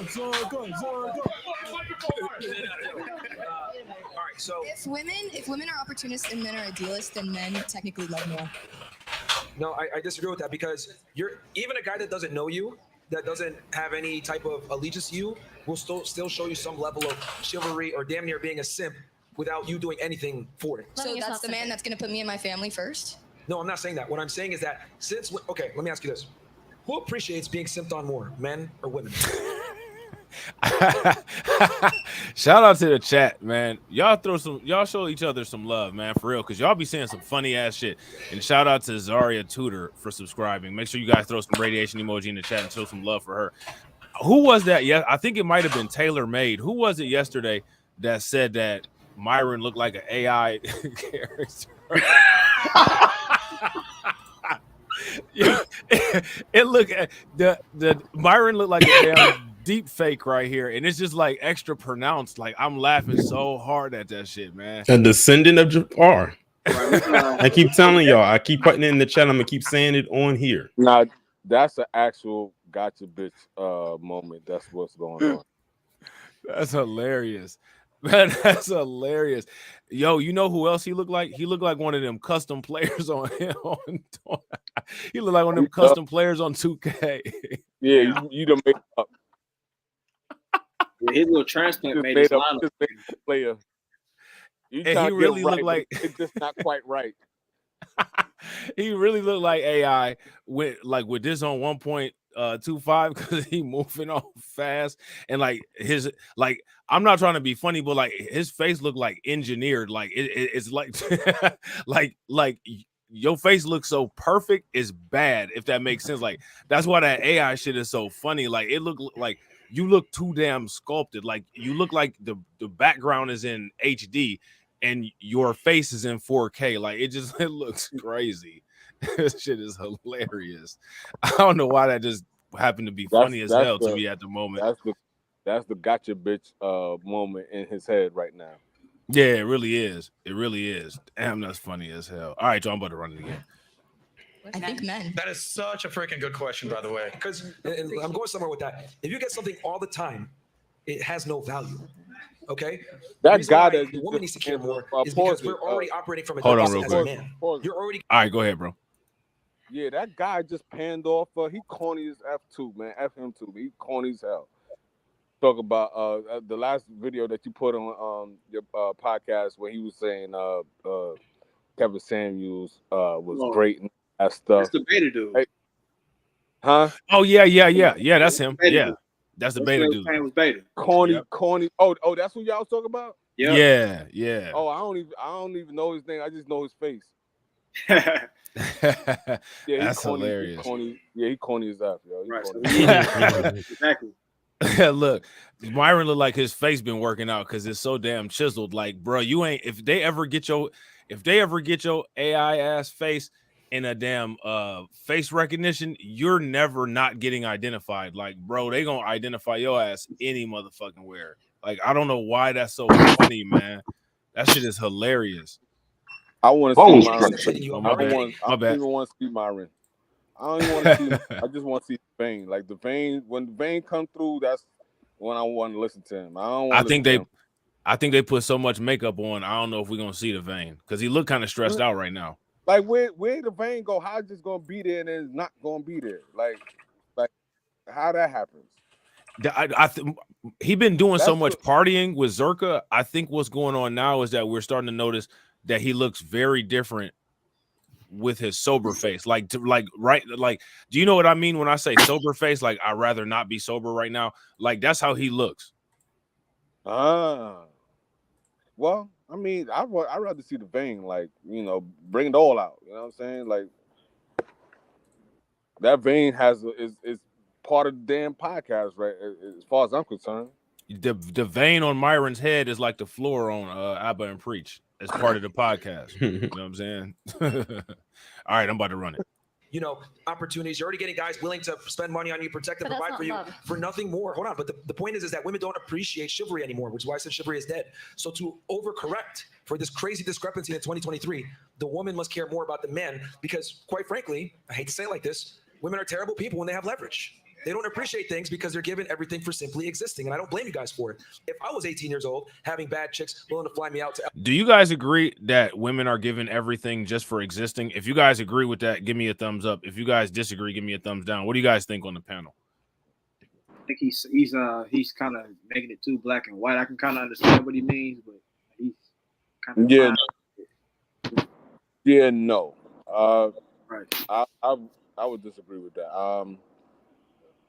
I put it to more of everybody zone because guess what? Every woman ain't a 10. You know what I'm saying? Like that woman is not getting. You know what I'm saying? Y'all know what I'm talking about. Yeah. Right. I mean, like, every woman is not getting the same. They're not getting the same treatment. So that's a false statement that he just said. He's just saying that to be. I kind of disagree, man. There's a simp for every seat. Derek said it depends on the woman. Yeah. Yeah, I would say it's a very minority of women that gets everything that they want. Sometimes I see women out here, and I'm just like, how did you get married? How did you have kids? How did you have a baby? Yeah, how did you reproduce? Wait, by a guy. There was some guy that wanted to dive in that head first. Right. Thought it was the best thing on earth.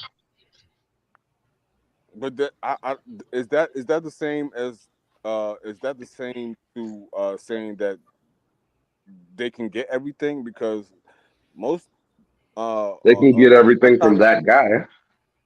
Not even from that guy. Not even from that guy. 9 times out of 10, they're not getting what they need to get from that guy. They just got some D. That's it.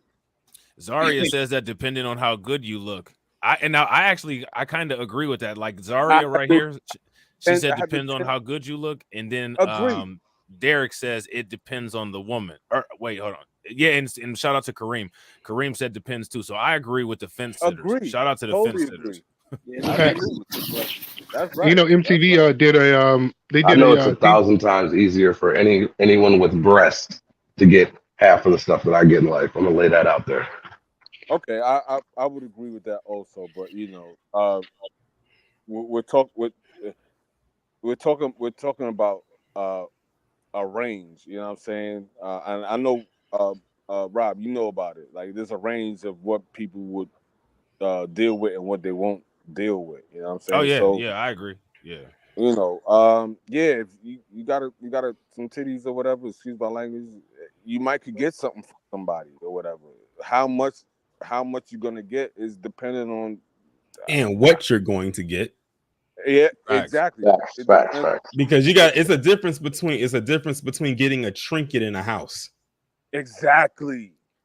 That's the best synopsis right there. Like, yeah, you could get a house, or you could get a $2 I don't know what. You know what I mean? So yeah, that's the best way to put it on you. One thing I know they do get though is a door held for them. I don't care if they're 600 pounds or not, for the most part. Wait, say that again, Lick?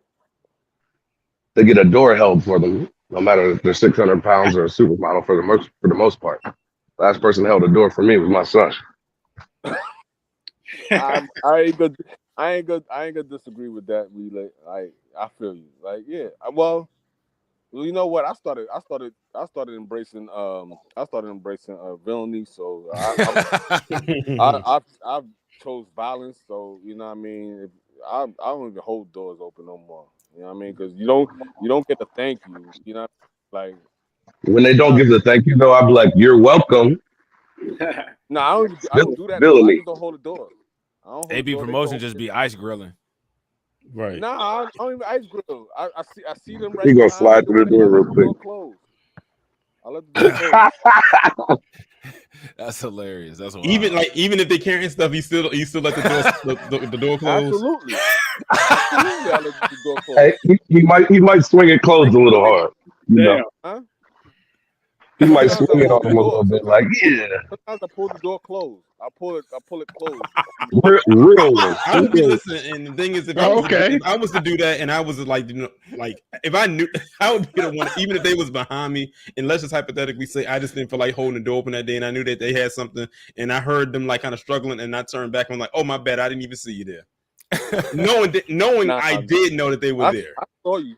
I absolutely saw you. I'm closing the door right behind you. Nope. Man, that is hilarious.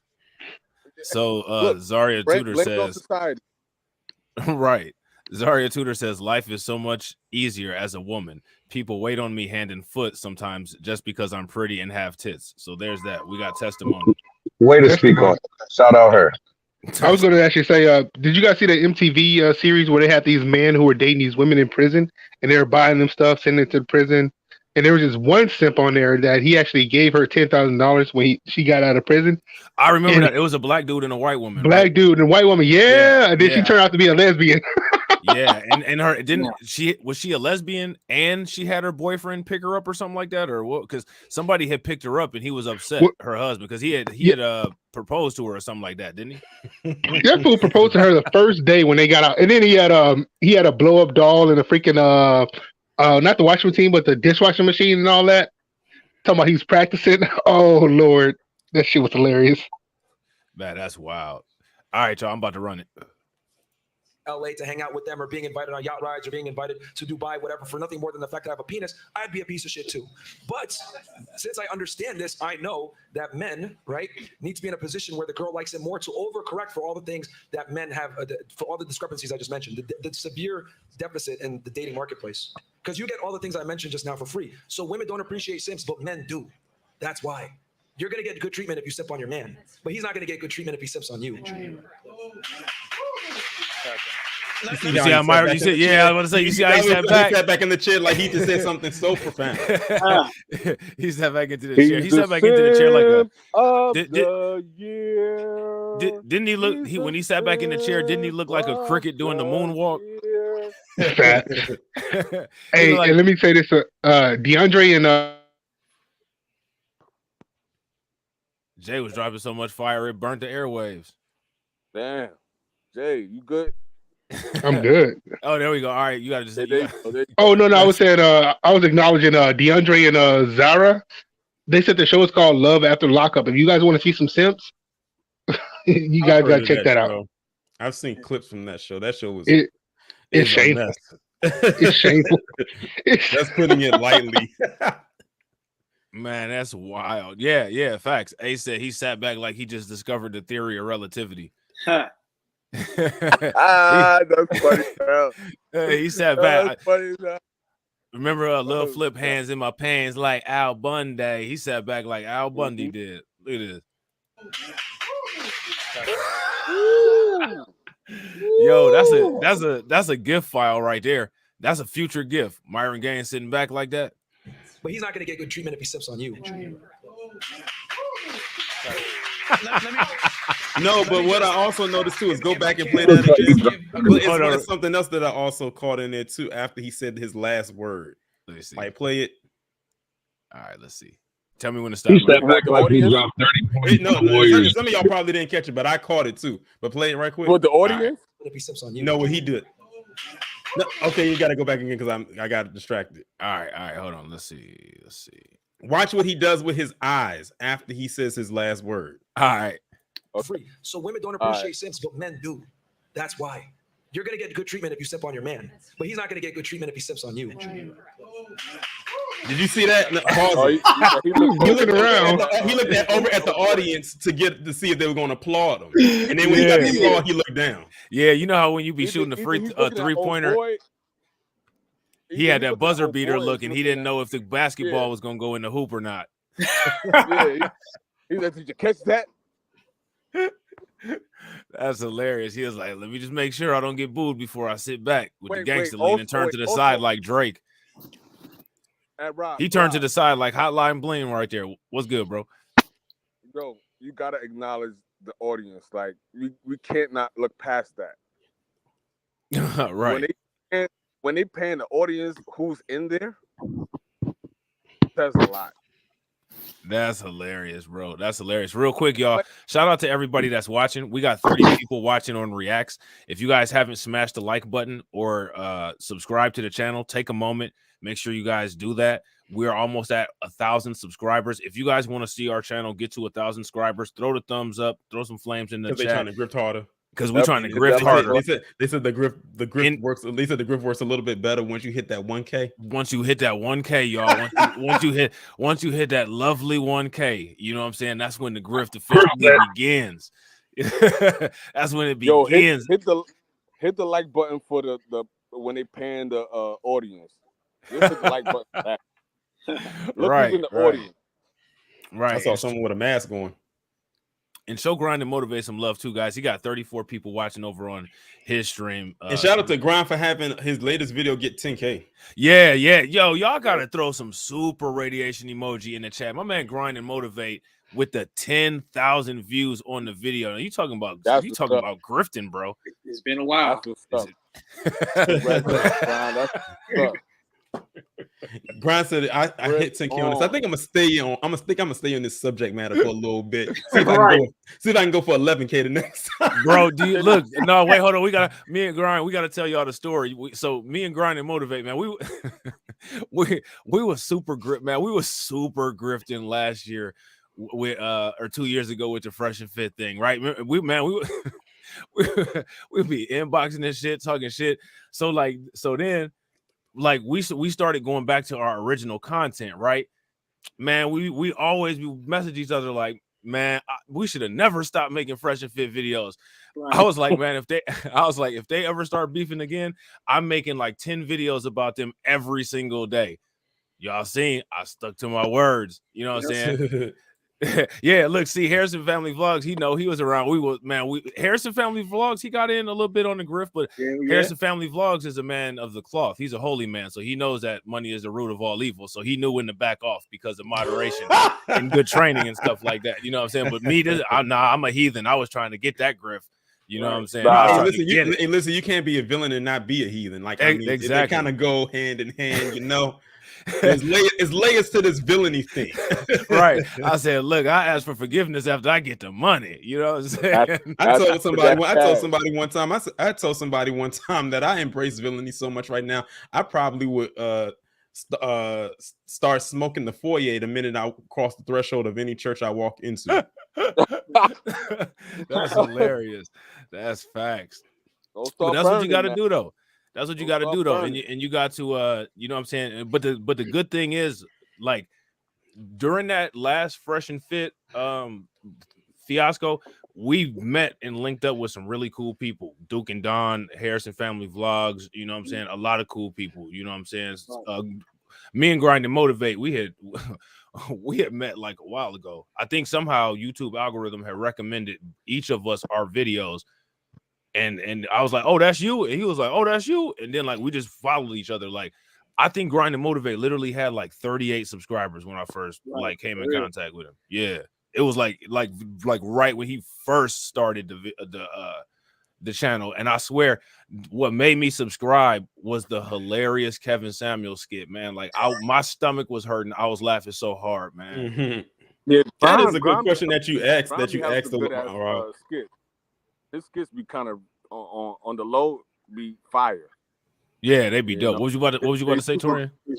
That's a very interesting thing that you brought up, you know, about like the video that you watched that made you subscribe to his channel. I'm gonna be honest, Rob, I couldn't tell you what video I watched of yours that made me subscribe to your channel. You know, I'm gonna be completely honest. I don't never be knowing how people find my channels, because like, man, my channels be like, you ain't finding my channel unless like somebody shout me out in the comment section. Like, aside from that, man, my content is never recommended. I don't never show up in no search engine, like none of that. Like, if it wasn't for you and TD, and I got some people from Duke and Don, and some people from Mike TV, if it wasn't for y'all, man, I wouldn't even have the little subscribers that I got. Yeah, I came up on you, Rob, from TD. So I'm shout out to TD. TD, my guy too. Yeah. Shout out to TD. That's the fam right there. But he fired me though, man. Well, you know. He gonna have to pay me that good. Yeah, well, just so there's always room to come back, you know what I'm saying? So, you know. Just so he knows, as soon as 8 o'clock hit tomorrow, I'm straight going to the unemployment office and I'm snitching. It's almost like it's one big network over here, almost like a spider web. And speaking of spider web, off topic right quick, I saw Spider-Verse last night and that movie was fire. For real? Yes. Did you do a review on that? Yes, that movie for me is already like top 5 best movies I've seen so far this year, and I don't think it's moving. Damn. Oh man, I'm gonna have to check that out. Definitely. I still haven't watched Guardians of the Galaxy, so that was actually surprisingly really good. Yeah, I watched I sent you something off of that. That's one of my favorite Marvel's series. So, you know, I appreciated that. It was a good ending. It was a good chapter close, I should say. Yeah. I'll tell you what I want. I definitely want to see what happens to Rocket. He's more interesting than all the other characters. So I definitely want to check. I want ChatGPT thing where whoever that is, can y'all mute your mic? I'm not sure who it is, but I think you might be moving the phone or moving your mic. But I want ChatGPT to be able to, you give it instructions on like a certain Marvel character or something like that, and it'll come up with a Marvel movie for you. Like, because I would tell ChatGPT to come up with a Starjammers movie, because I'd be interested to see how a Starjammers movie would look. Who? The Starjammers. Fuck is that? They from Marvel. That the dude that's the leader of Starjammers, that's Cyclops from the X-Men's dad. Oh, okay, yeah. You must have went to the back of the comic book store and found that, right? Bro, I'm a comic book head, bro. Like, I love comic books. You know what I'm saying? I love at least the old school comics. Like, a lot of what they've done to them now, like, I don't like, but old school Marvel comics, bro. Yeah, I love comics. You know what I'm saying? I was so happy when they put Thanos in the movie, but I thought they messed him up a little bit. Like, they didn't do the Infinity War story like the way they should have, in my opinion. If you ask me. Yeah, they should. I mean, like, if you look at the comic books, you could add more characters. But when you're dealing with the actual, like, you know, making it to a reality, you got all these people that want all this big money, so you know you can't add all those people in. Yeah, and another thing that I wanted to see was, like, I want to see a movie about G.I. Joe with Cobra La in it. You know what I'm saying? Oh, they got that. They got the cartoon movie. They had a real movie though. But I'm saying not Cobra La. You remember Cobra La? Cobra La was like Cobra's bosses that lived in Antarctica, and they was actual snake people. Oh, you missing? I have no idea. I never watched G.I. Joe like that. Yeah, y'all don't remember? Man, it was on the G.I. Joe movie. Man, yeah, I think they actually got it on the Hasbro site on YouTube if you watch it. But and then another one that I want to see a Transformers the movie with Hot Rod as the motherfucking leader instead of Optimus Prime. Well, you know they about to come out with the new Transformers in a couple days. Who? Oh, what's his name about to be in that? Bruce Jenner. Who? What? No, think about what he just said. Big grift. Damn, that's messed up. Right, that one hit you late. Grift set. You know I thought he was here. I thought he was like, oh, he's about to be the main. He or she is going to be the main star. I'm like, what? What the fuck is this person going to do? Optimus Slime. Ugh, that's disgusting. You know what I'm saying? Yo. The gadget with the gadget. Right. Trotter Taz. Shout out to my man Trotter Taz. If you go to the about page on the channel, it's called Reacts with an exclamation mark, like right after the Z. REACTZ. You know what I'm saying? Or if you're subscribed over on Rumble or subscribed over on Twitch, we're live over there too. All right, I'm gonna run this. Let me just, if I can, just give a quick, very tangible example.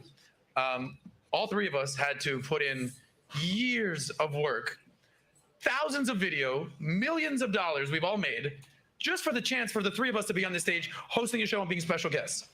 What have you guys done to be on the show? What have you guys, yeah, all we had to do was to get you amazing girls on the show was say, hey, we're doing a show. We need a bunch of girls. We got 50 women to say yes, and we picked 20 of you. And thank you guys for being here. But the qualifications and the standards to get on this fucking stage are very, very high if you're the dude, and not so high if you're the female. Now, let me ask you guys a question. I do you guys disagree. agree? Okay, go into it. Let me hear. Yeah, because he said they had to do anything, but they had to look beautiful. Because I don't see no women on that panel over 400 pounds, over 300 pounds. Now, he said he did a lot. I don't think Myron and Fresh did that much. I mean, they set up a studio. I would say it cost them a lot, but as in actual performance-wise, they didn't have to do a lot. They they stay on the same subject. They talk about the same thing over and over again. They're not that talented. As we know, when they don't have women on the show, they perform low. So, in my retrospect, I mean, I'm looking at it like you need women in order to get you need women in order to get an audience. So they're actually doing you a favor. And if you're so high value and you bring all the attention, why isn't there any overweight women on that panel right now? Not panel, but the stage right now. Right. Yeah, that's facts. I have no idea why Terrence Jackson's comment is so funny, but if you heard me laughing in the background, that's what I was that's what I was laughing at in the background. You know what I'm saying? What do you guys think? How do you guys feel about the I gotta agree with Jay on his take on the requirements to get onto the podcast. I don't see anybody that looks like Lizzo at all on the podcast, which isn't saying anything about Lizzo, or it's not saying anything about the women on the podcast. It's simply saying I don't see anybody that resembles her there. You know what I'm saying? Right. Aside from that, it seems like the they definitely have a type. Yeah, exactly. They have a type. At least a body type, I would say for sure. They not like Ray Strimmer. I ain't got no type. You know what I'm saying? Yeah, but absolutely. They might have a skin color criteria too. You know what I'm saying? We all know what Myron and Fresh said, and we know what these guys, how they get down on valuetainment. So, they could have that sentiment as well. You know what I'm saying? You want to know what's so crazy? Keep in mind, they had a whole killer on their podcast. Who did? Fresh and Fit. Who you talking about? CW? No. Who was on there? Courtney Clenny.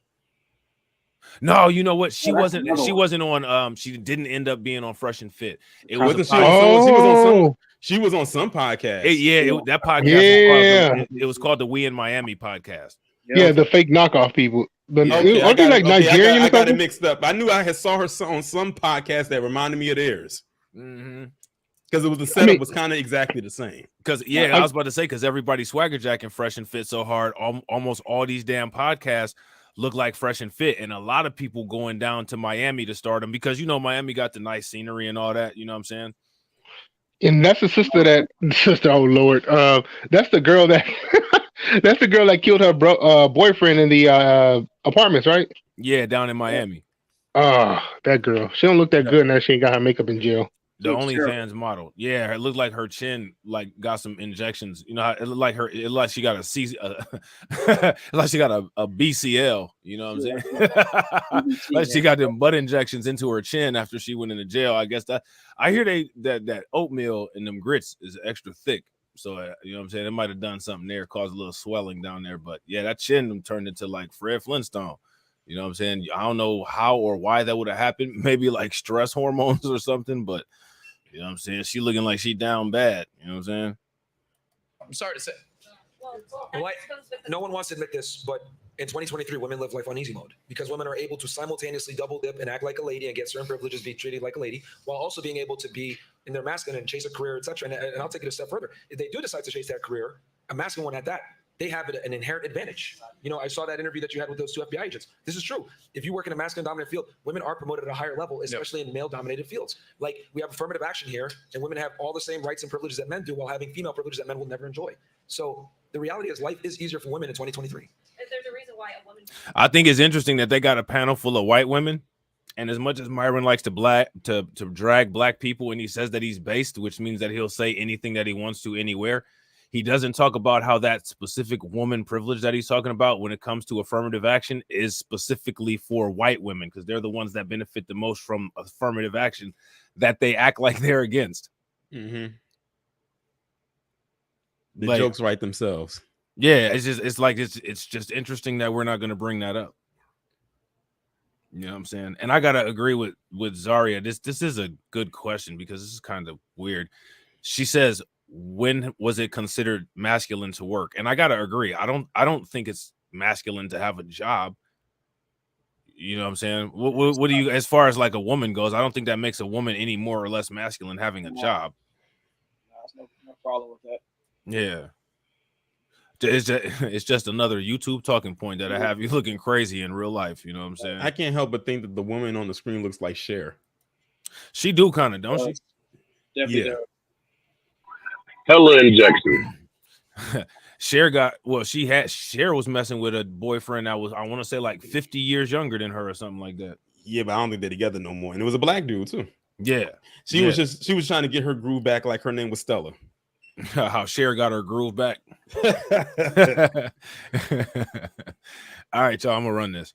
Makes $1 million on OnlyFans, and there's 1.47 million women. Because men give it to them. Because men give it to them. You guys don't get to do that. You guys had to work very hard to get where you are. So we're not equal. She had something in the back.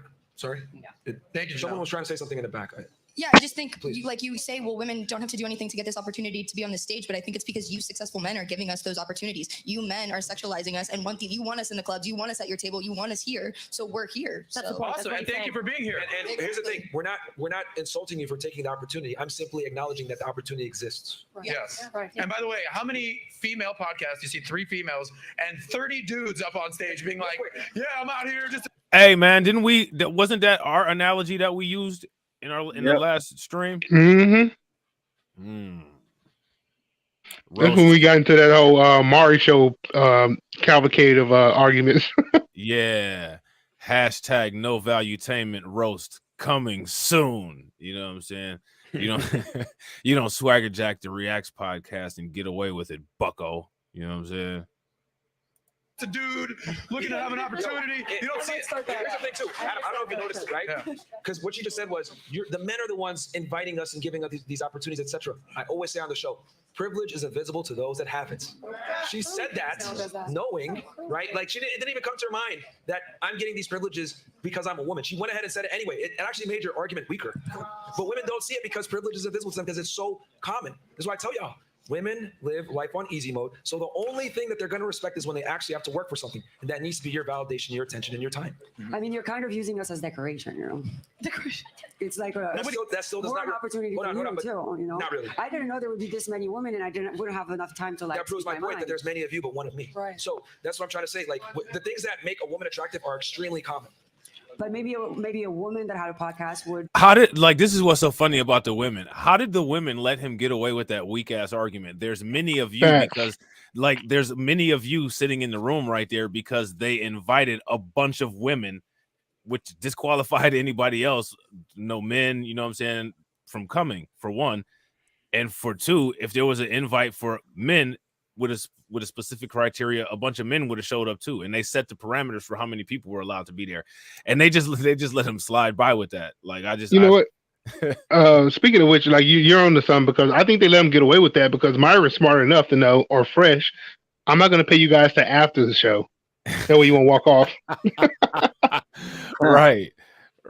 Like that's just hilarious. Like that was such an easy place. Like if they wanted to stick Myron, like if they really wanted to get him, they could have got him right there. They could have got him right there, but they just let him go with that easy ass argument. I'm just glad that I'm not in that sector. That shit will blow my mind. You say in that sector of YouTube? Yes. I'll tell you, that's the grift sector right there. You know how many subscribers whatever podcast have? They got 4 million subscribers. The grift is only going to go so far. Let's see where it takes them 10 years from now. Right. But you know what's interesting about the whatever podcast? I think that channel might have been something else, because if you go back and look at all of the videos and you go past where the whatever podcast is, there's a bunch of videos that aren't the whatever podcast, and they got like a lot of views too. They got like 300,000-400,000 views per video too. So I don't know what it is that they were doing before they came up with that podcast, but whatever was going on that channel, whether it was purchased or whether it was something that they built and then they just did like a brand transition, whatever it is that they did, it was successful. I got to find out what it was so that I can grift on Emmanuel said it was a prank channel. Okay. Now, Emmanuel, was it ran by the same people? Go ahead, Tori, my bad. And remember, at one time on YouTube, prank channels was like everywhere. Like them prank channels, like I would say like the 2014 region, those prank channels were like everywhere. You didn't have podcasting like that back then. I don't think podcasting really got hyped up until like around before or a little during the pandemic. Right. Then everybody got a podcast. Right. Here's a question. I got a question for you guys in the comment section and a question for you guys on the panel. Would you guys say that it's still a prank channel? Just a different kind of prank? Because the thing is that when it comes to the pranks, what they were doing with the pranks was looking for that viral moment where like somebody would, do something crazy or they would be about to get in a fight. And this is actually looking for a viral or calamity moment too, just in a different way. So I think that they transported that talent of knowing how to hit the viewer to create viral moments, and then they put it into a context of, well, what's the largest and most popular type of entertainment on social media now? Podcasting. Okay, I'm going to take that skill set from there to there and utilize it. And look at this, they're still having a lot of success. What's interesting about the whatever podcast is that that's specifically what is known for is the clips going viral. You know what I'm saying? So I think they might have like an eye for like viral moments or doing a hot take, as they say, and they just transported it from, well, there was react channels all over, or there was prank channels all over the place. Those kind of phased out. Now there's podcast channels all over the place. We're going to cause the same kind of viral reactions on the podcast and keep it moving. What do you guys think? I agree with what Kid Gravity said on his page when it came to podcasting. He said he believes everybody who wants to do a podcast needs to have a license to do one. A podcasting license. What do you guys think about the podcasting license idea? I actually don't think that would be a bad idea. For real, because everybody don't need a podcast, and that is very evident in proof with a lot of the things we've seen so far. Oh my God, isn't it? That, like, sometimes, like, how we always, me and TD got that ongoing joke about like how when I go on Just Talking with TD and Rob, I turn on the camera, but I don't be feeling like doing it when I'm at home because I'll be lounging and chilling. And like, my thing is that I watch a lot of the low budget podcasts, and I'm like, why don't you just not turn the camera on like how mine is? Because you're actually deteriorating the quality of your stream by having that smudgy like 80 pixel camera on that you have, and it's all delayed and looking like a karate movie while you talking. You know what I'm saying? Like, they working on that 240p. Yeah, they on that 240. Damn. I can't even remember what year. I can't even remember what year 240p was like the standard. Man, the phone be all smudged up. You can see a half a fingerprint on there. It'd be moving all slow, like they linked a Motorola Razr to the computer and using that for the webcam. It's like, come on, man. Like, all you gotta do is just hit the visualizer button and like just get you a cool graphic for the background and call it a day. You ain't even got to do all this. Bro, you hitting the point too, because I'm not gonna say what YouTubers, but they be going live. They go live, and all you see is darkness. It's like, yeah, he's like, man, what? Like, why are you doing that? And the thing that'd be crazy is a lot of channels that do that. It'd be channels that have like a decent following, so you would think like, I mean, are you reinvesting at all? You know what I'm saying? Like, you got like 90,000 subscribers and your phone is in 9x6. Like, what are you doing? You know what I'm saying? I was watching Tony Sotomayor roast Kwame Brown, and Kwame Brown, he was live on his porch. And the only thing you could see, he was smoking on cigarettes. The only thing you could see was the as he smoked the cigarette, the light, the tip of the cigarette was lighting up. That's the only thing you could see. Man, that's hilarious. Yeah, I don't want no with Kwame Brown. Nah, nope. Yeah, Kwame Brown is a roast master.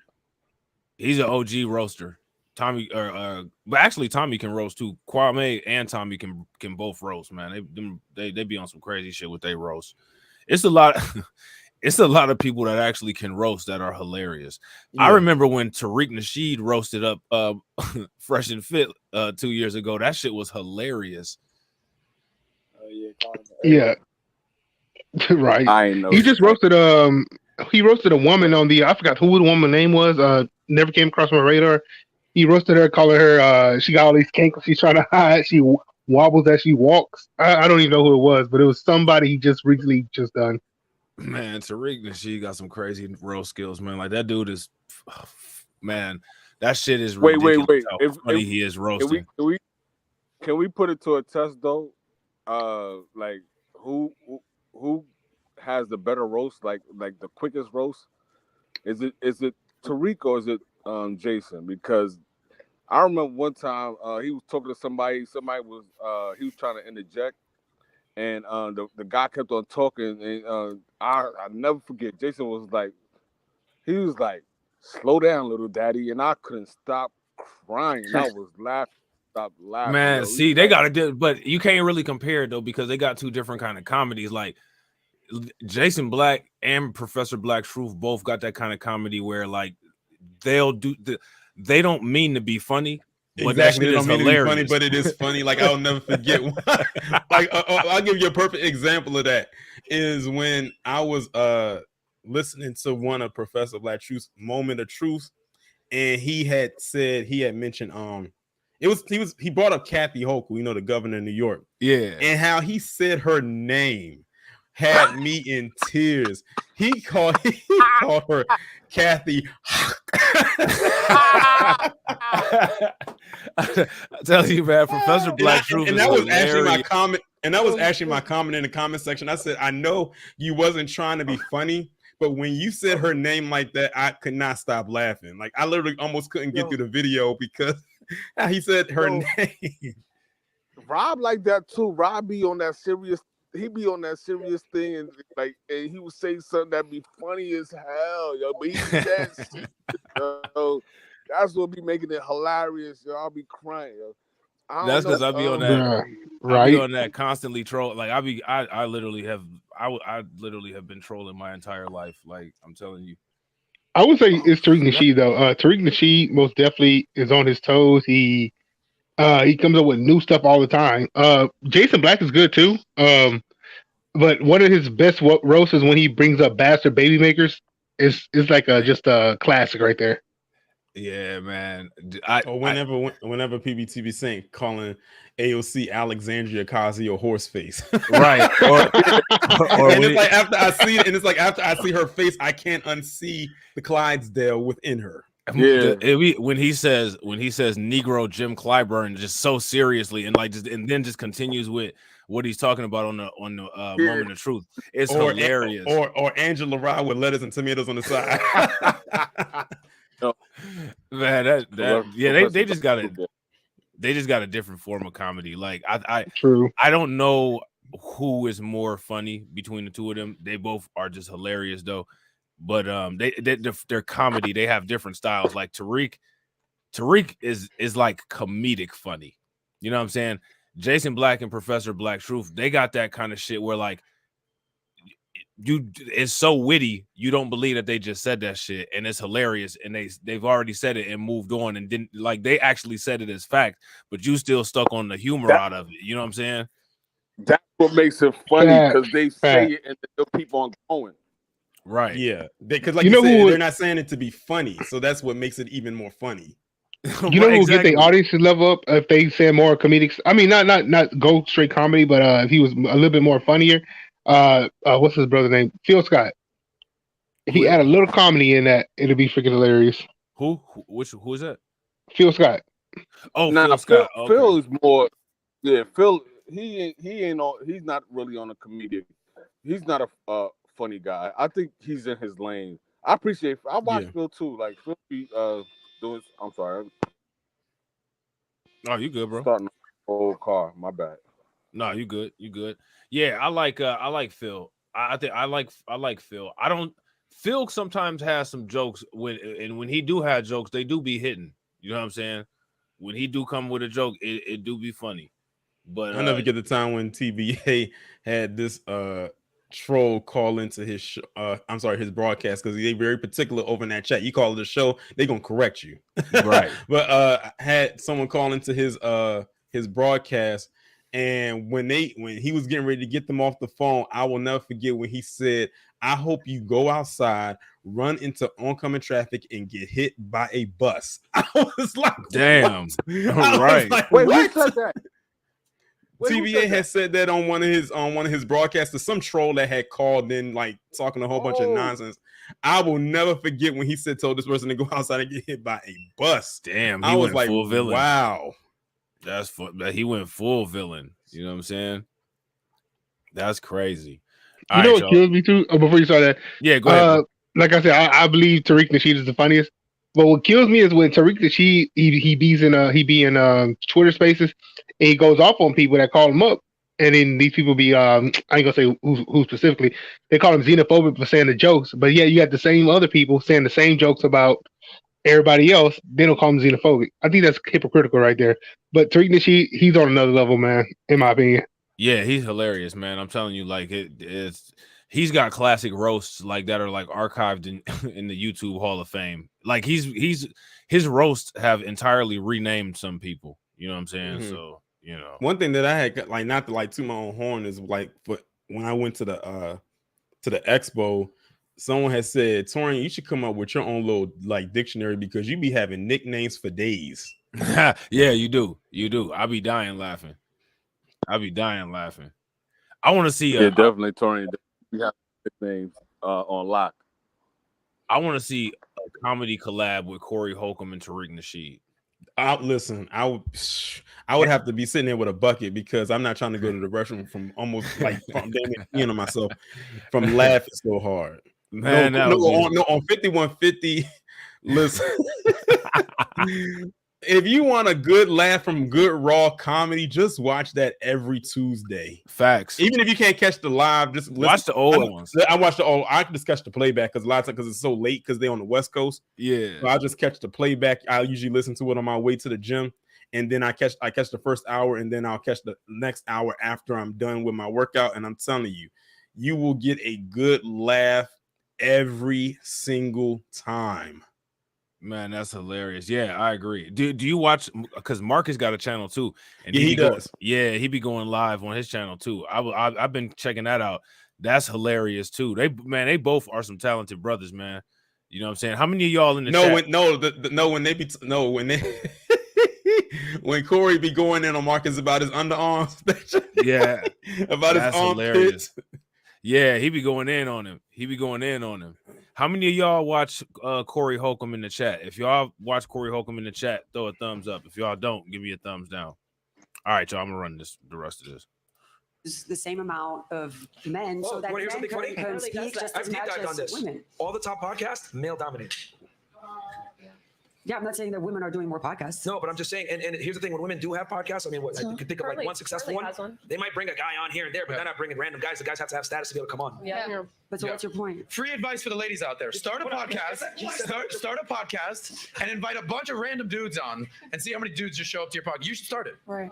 Like, let me know how that works out for you. I'm getting a red pill right now. Yeah. Like, the girls are saying things that quite literally prove what we're saying, that women have privilege. Yeah. And they don't even realize that what you're saying is privileged. You're saying, well, we're here for decoration. Yeah, yes. In other words, you don't have to bring value to be here. Yo. Yeah. Do you know? I mean, privilege. Let me do you guys agree with that statement? They don't have to bring value to be there. They caught one. Bro, look at this. A sea full of men.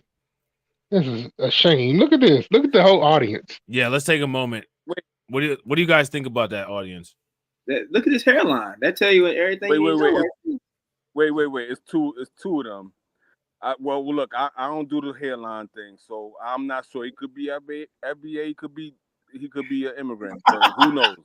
I'm looking at old boy with the afro in the he looks Indian. That's who I was looking at. He looked like that. He looked like that congressman that got kicked out of the Congress. He looks if you was to cut like clean shave all of them off, lighten them up just a little bit, he would look like the Bad album cover. Man, that is a whole room full of potential mass shooters. I'm not messing with him. Bro, is that a sweatshirt on or a sweat jacket? I mean, look like a sauna suit. You ever seen the sauna suit? Yeah, what is that? He trying to keep his hair greased, so he figured a sweat from his forehead to help it. So he just put on the sauna suit. Yeah, he got a Jerry curl with a sauna suit on. Yo, like he's angry. Like I don't want no problems. Like I don't want no problems. I'm good. They look like. Have you ever seen those bomber jackets? That thing that he got on look like a bubble house coat. They look bad. Bubble boy. Right. Oh no, man! This audience throwing me off. Look at the brother with the glasses. You barely can see it, but look at the brother with the glasses on in the right corner. The audience, the audience is only there. The audience is only there to look at those women. You know what I'm saying? Because that's a good looking group of women. They're only there to watch that group of women get gone in on by the guys on stage. Right. That's literally the only reason why they're there, because while they're laughing in the crowd, the reason why they're there laughing is because they know like every single woman on the stage would be like, unless like these guys have like some unforeseen large amount of money or like just randomly one of them has super good game or something like that. Like, you know what I'm saying? Like, so these guys are getting that, they getting that red pill rage charge off of that. If you ask me, you know what I'm saying? They all paid to be there too. I think. Oh boy. No, go ahead. That dude in the front down there looked like Dwayne Wayne from A Different World. All he needs is the flip up glasses with the crooked hairline. Yeah, his hairline is terrible. Now, old boy with the afro got all the game. He's about to get all the women. Him with the afro. Yeah, he's sitting there looking like he's sucking his tooth, like like he looked like he the person that made that gotcha bitch. He looked like they sampled his voice and put that on the soundboard. Why he got a bubble sauna suit on, yo? Like you said, right? He got a bubble sauna suit. That's the trash bag from I Can't Stand the Rain video. Yeah, it is with Missy Elliott. Yeah. Hell yeah. And this one in the blue. The one in the blue is a little bit too happy. I mean, Mari didn't say anything. He just dumped on the women. This guy got his teeth out. He's smiling. He happy. Look, check this out. So here go my question. How do you get on Valuetainment, or how do you get on Valuetainment money? That's a good question. Yeah, I don't watch them. Yeah, I don't even watch them. I don't see. I want to know how you get on. I'm curious. I want to know how you get on there. I don't know. I couldn't tell you. Valuetainment. Yeah, I couldn't tell you either. Mm-hmm. You got to seem a little racist, I guess. I don't know. Win loser. Yeah, I agree, Grind. Win loser Rug said the nigga clapping is Myron's biggest fan. Facts. Big facts. Am I the only person that sees this? Now, what I will say, is, yeah, I noticed that too. Wait, hold on. What happened? What I missed? I noticed how he was clapping. He was too excited. He looked like he wanted to get out of the chair and give him a standing ovation. He's like, yes. Yo, shout out to my man Demonat. Demonat says you need connection and status. I agree.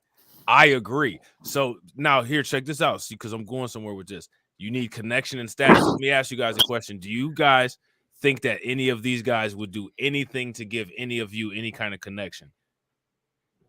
No. I doubt it.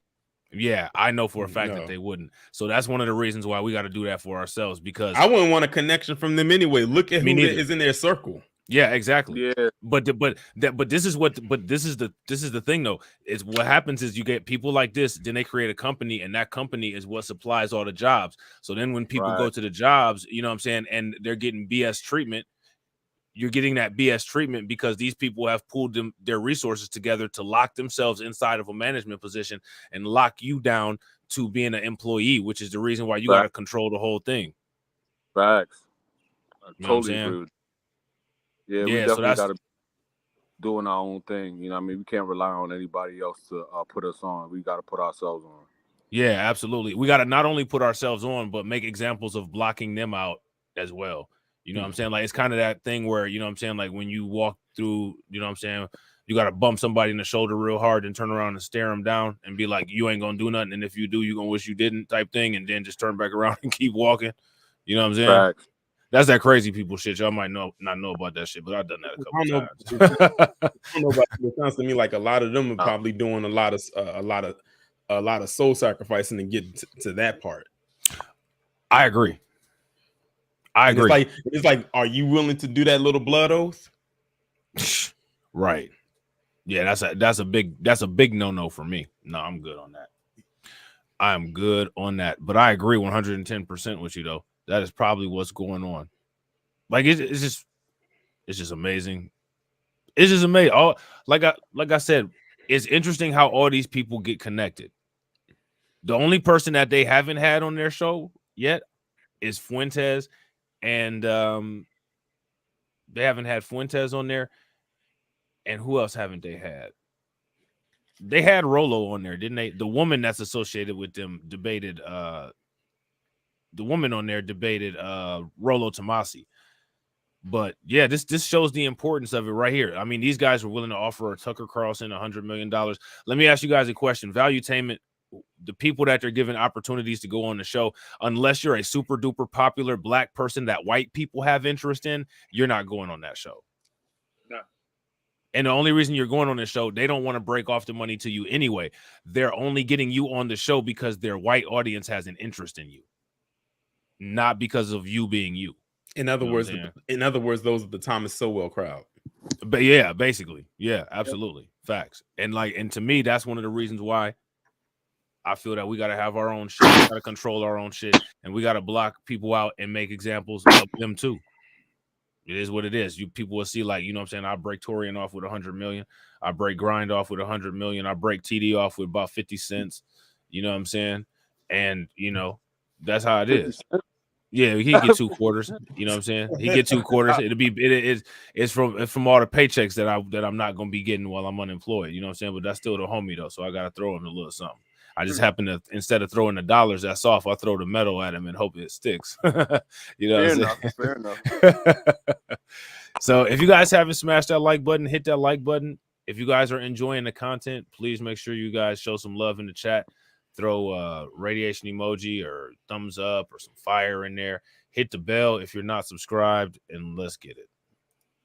Decoration, how you handle yourself is a very true testament to what you like. For instance, Janelle's had some amazing answers. Melina, very opinionated. I don't know how the audience feels about Melina, but the girl in the blue, amazing answers. This one over here, like how you handle yourself accordingly, like will dictate your value beyond just being eye candy. Yeah. Much is given, much is required. So, if I feel like a decoration, real quick, what's your name? Lewis. I guarantee you, right? If you had a chance to sit right here, would you? See, you want to sit here, but he's not here. Why? He's not a woman. So for you, you should be glad to be here. Right. Opportunity. Worst argument ever. Terrible. Man, that was terrible. But look how Fresh got it off though. Like he got it off so clean. Like I said something and it didn't make any sense. But you sit there and just listen to what I'm saying anyway. Fresh. He's got it off. My God. Yo, I'm about to say, wait, what he say? Rewind. I need to take some notes. Hold on. That's hilarious. Dude, that is hilarious. Bro, like he literally made no sense. And it just I'm gonna keep it a buck. It's actually like I'm not mad at that. If you can get off saying absolutely nonsense to somebody and they just let it slide, I mean, go ahead and follow it up with another sentence and see how far you can get with that. And he knew he could. Yeah. Because they know what type of audience they have. They know that their audience is about as dumb as a doorknob.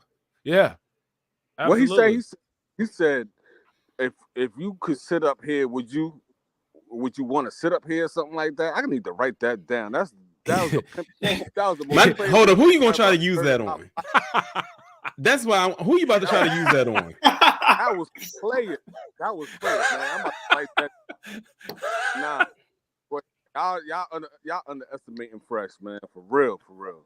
He said he asked the guy if you could sit up here right now, would you want to sit up here? The guy was like, yes.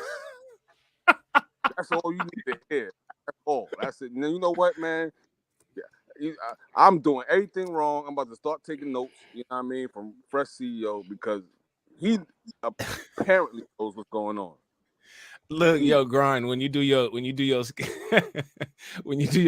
and you do your Fresh and Fit skit, you gotta make sure you do these lines. I only said one sentence because I'm the podcast GOAT. I don't even have to make sense. All I do is just say something and everybody just listens to what I say.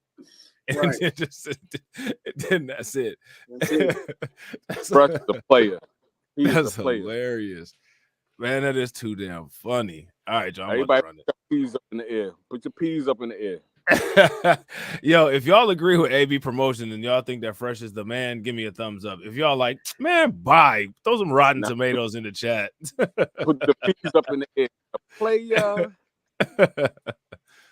That's I'm only here because of that so does scene. that. We all Yeah, know doesn't that. happen.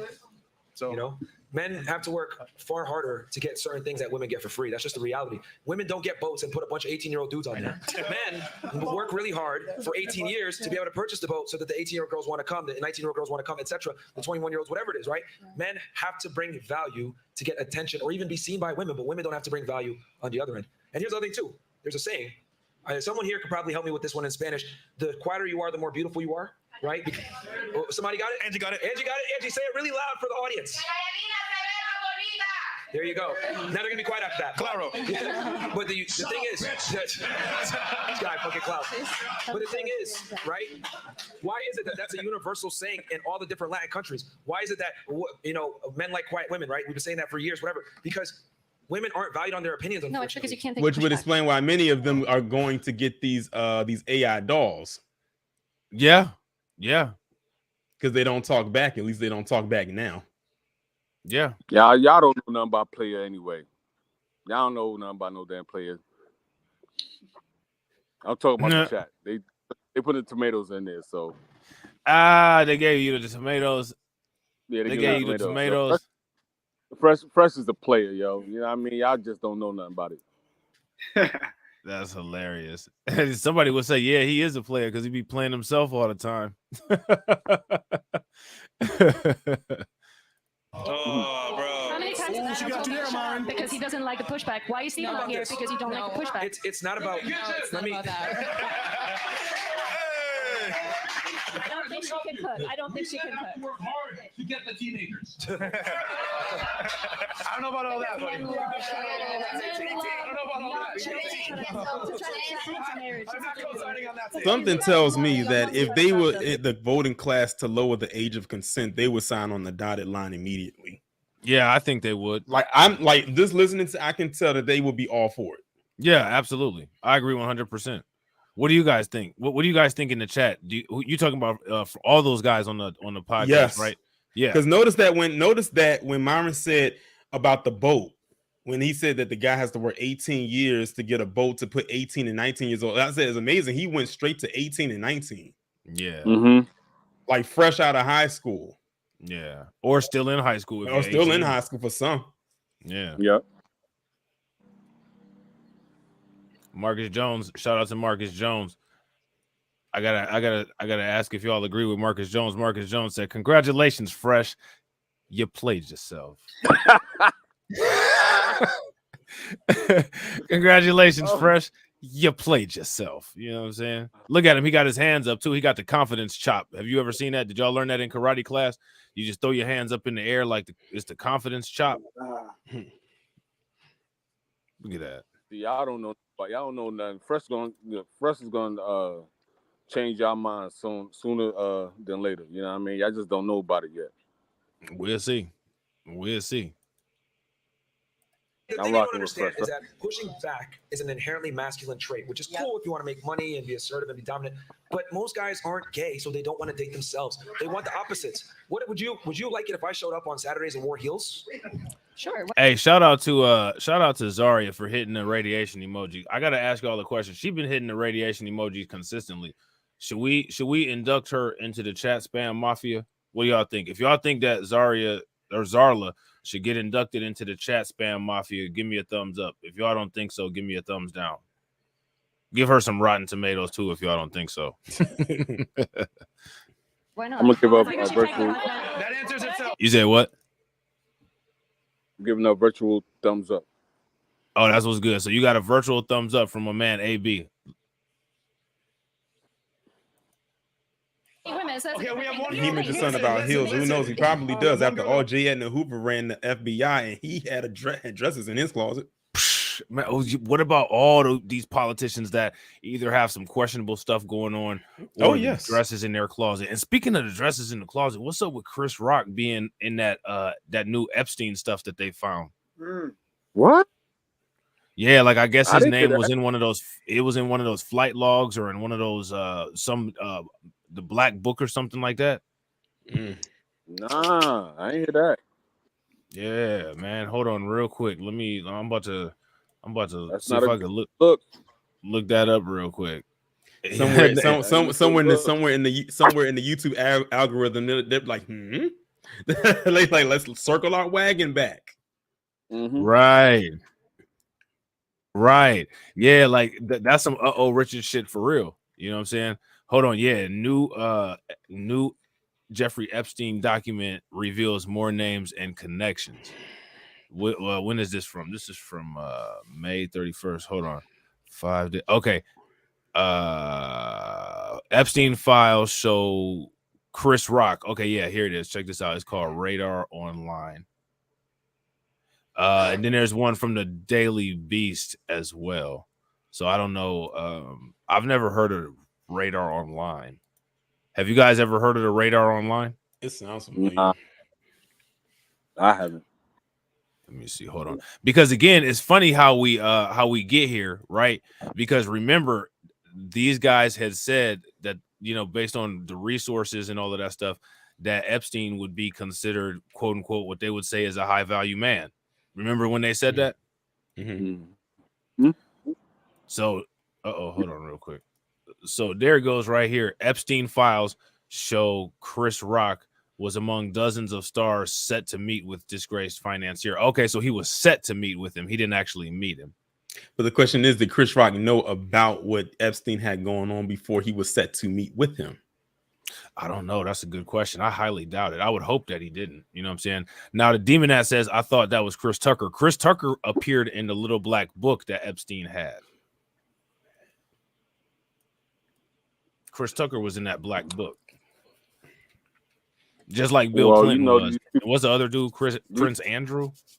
Yeah. These people are in Hollywood, and they. It's one big ring. Yeah. Well, look, I'm not gonna just broadly brush them all in one stroke. You know what I'm saying? Like, these people are meeting each other. They probably trying to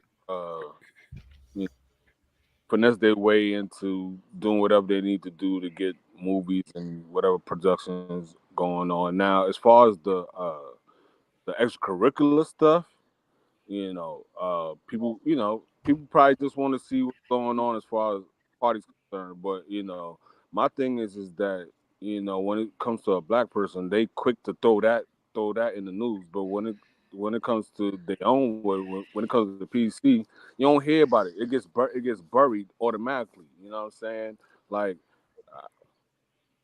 they outnumber us. They outnumber us over here. So how is it that we are the majority when it comes to these articles, and nobody hear about who they are or what affiliation they have? You know what I'm saying? As far as a PC concern, you know what I mean? They gotta make them look like the ultimate degenerates. Like, for example, what just recently happened with Danny Masterson. He got found guilty for the crimes in which he was convicted of, but no sooner was hours later did they say, oh, back in 1969, Bill Cosby sexually assaulted this Playboy model.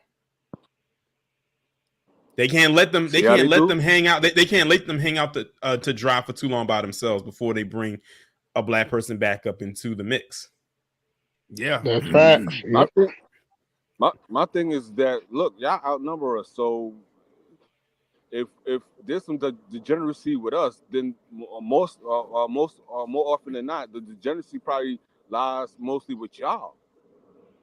Oh, most definitely. If you look at the crime stats and look at under the category of rape, they heavily outnumber every other group.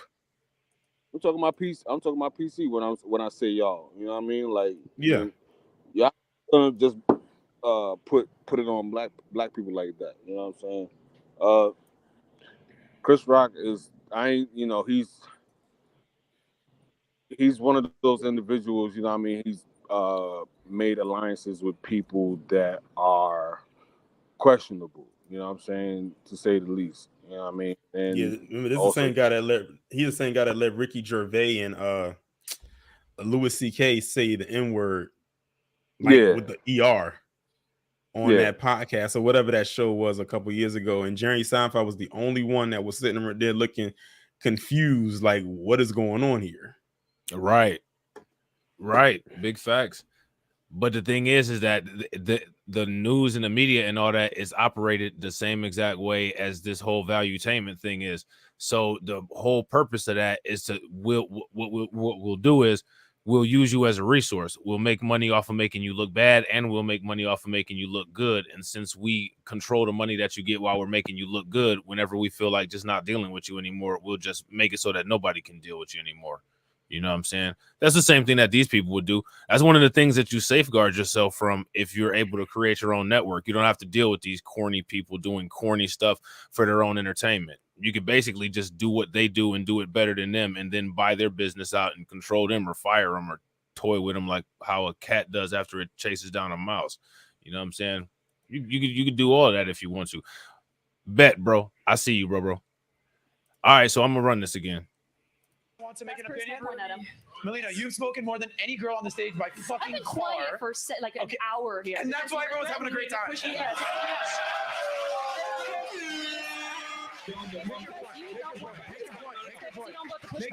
Go ahead. So the heels thing, you were trying to respond to that. I said, would you want a guy that would, like, if I... She said yes. Pushback in heels is the same thing, is it? I don't think that's what it is. If I say that I want someone to push me, like in conversation, to push me as a person or challenge me, that's different from like someone showing up at heels. Well, here's the thing. If you have to push your man, you lost. No, it's not a man. Because you can help each other out. That's clearly something that, of course you can. No, of course if a girl has to push her man, see, the thing with men is that it needs to be inherent in you to want to work hard. You need to be self-driven. That's your job as the man. Yeah. Okay? If my girl needs to push me to become better, then why I'm is just a that bitch. why is that? Now here goes my question. Can we say that women are pushing people like Myron Gaines to create the content that he's creating? The current state of how he perceives the dating market, which is basically his access to women, that's inspiring a lot of the content that he makes. Would you guys say that that's a true statement or a false statement? What do you guys think? I would say true. Yeah, absolutely true. So then what I find interesting about that whole analogy that he used is that then on a micro level, then he's saying that a woman shouldn't push a man. Facts. You know, speaking of what you just said, and I watched Duke and Don's video yesterday. Duke and Don was trying to point out the fact that they're going to try to use, if they do come out for the manosphere, they're going to try to use some of the content that you see what the whole scenario Myron was, what he went through, where he was trying to get women onto his platform. In order to get on his platform, you had to have, relations with him. They're going to try to use that. Like, just imagine how that just looks in the public eye if that was to hit, like, New York Times, YouTuber tells women to have relations with him in order to be on a podcast. And then they're going to put the number of women that's been on his podcast and all that, just pretty pure speculation, but it'll make him look bad.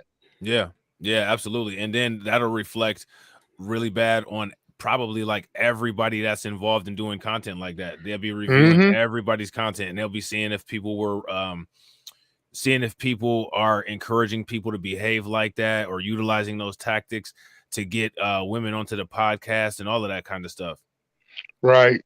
I think Myron and not Fresh, to be honest with you, but I think Myron himself, he's a Titanic. He just haven't hit the rock yet. You guys agree with that? If you guys agree, give me a thumbs up. If you guys disagree, his moment will come. They always do. Yeah, I think so too. Did you guys? Let me ask everybody this in the chat, and you guys on the panel. Did you guys notice? It seemed like Fresh and Fit lost some subscribers after this recent issue with Abba and Preach. Not as many as they did last time, but I think like for a brief moment they lost a good amount of subscribers. But I think they might have gained them back. Did you notice that? Did that happen? I didn't watch them like that to care. So I don't watch them like that. So I wouldn't know. But if that is a true statement, then I can. The only reason why I would say that happens is because people can see that they not authentic. Like they phony, man. Like people go on YouTube for real recognize real. Like that's what people go on YouTube for. As soon as people can spot that you fake or you putting on an act, then most likely they're not gonna rock with you after that. And to be told, man, fresh to fit, those them type of people, you know what I mean? And I got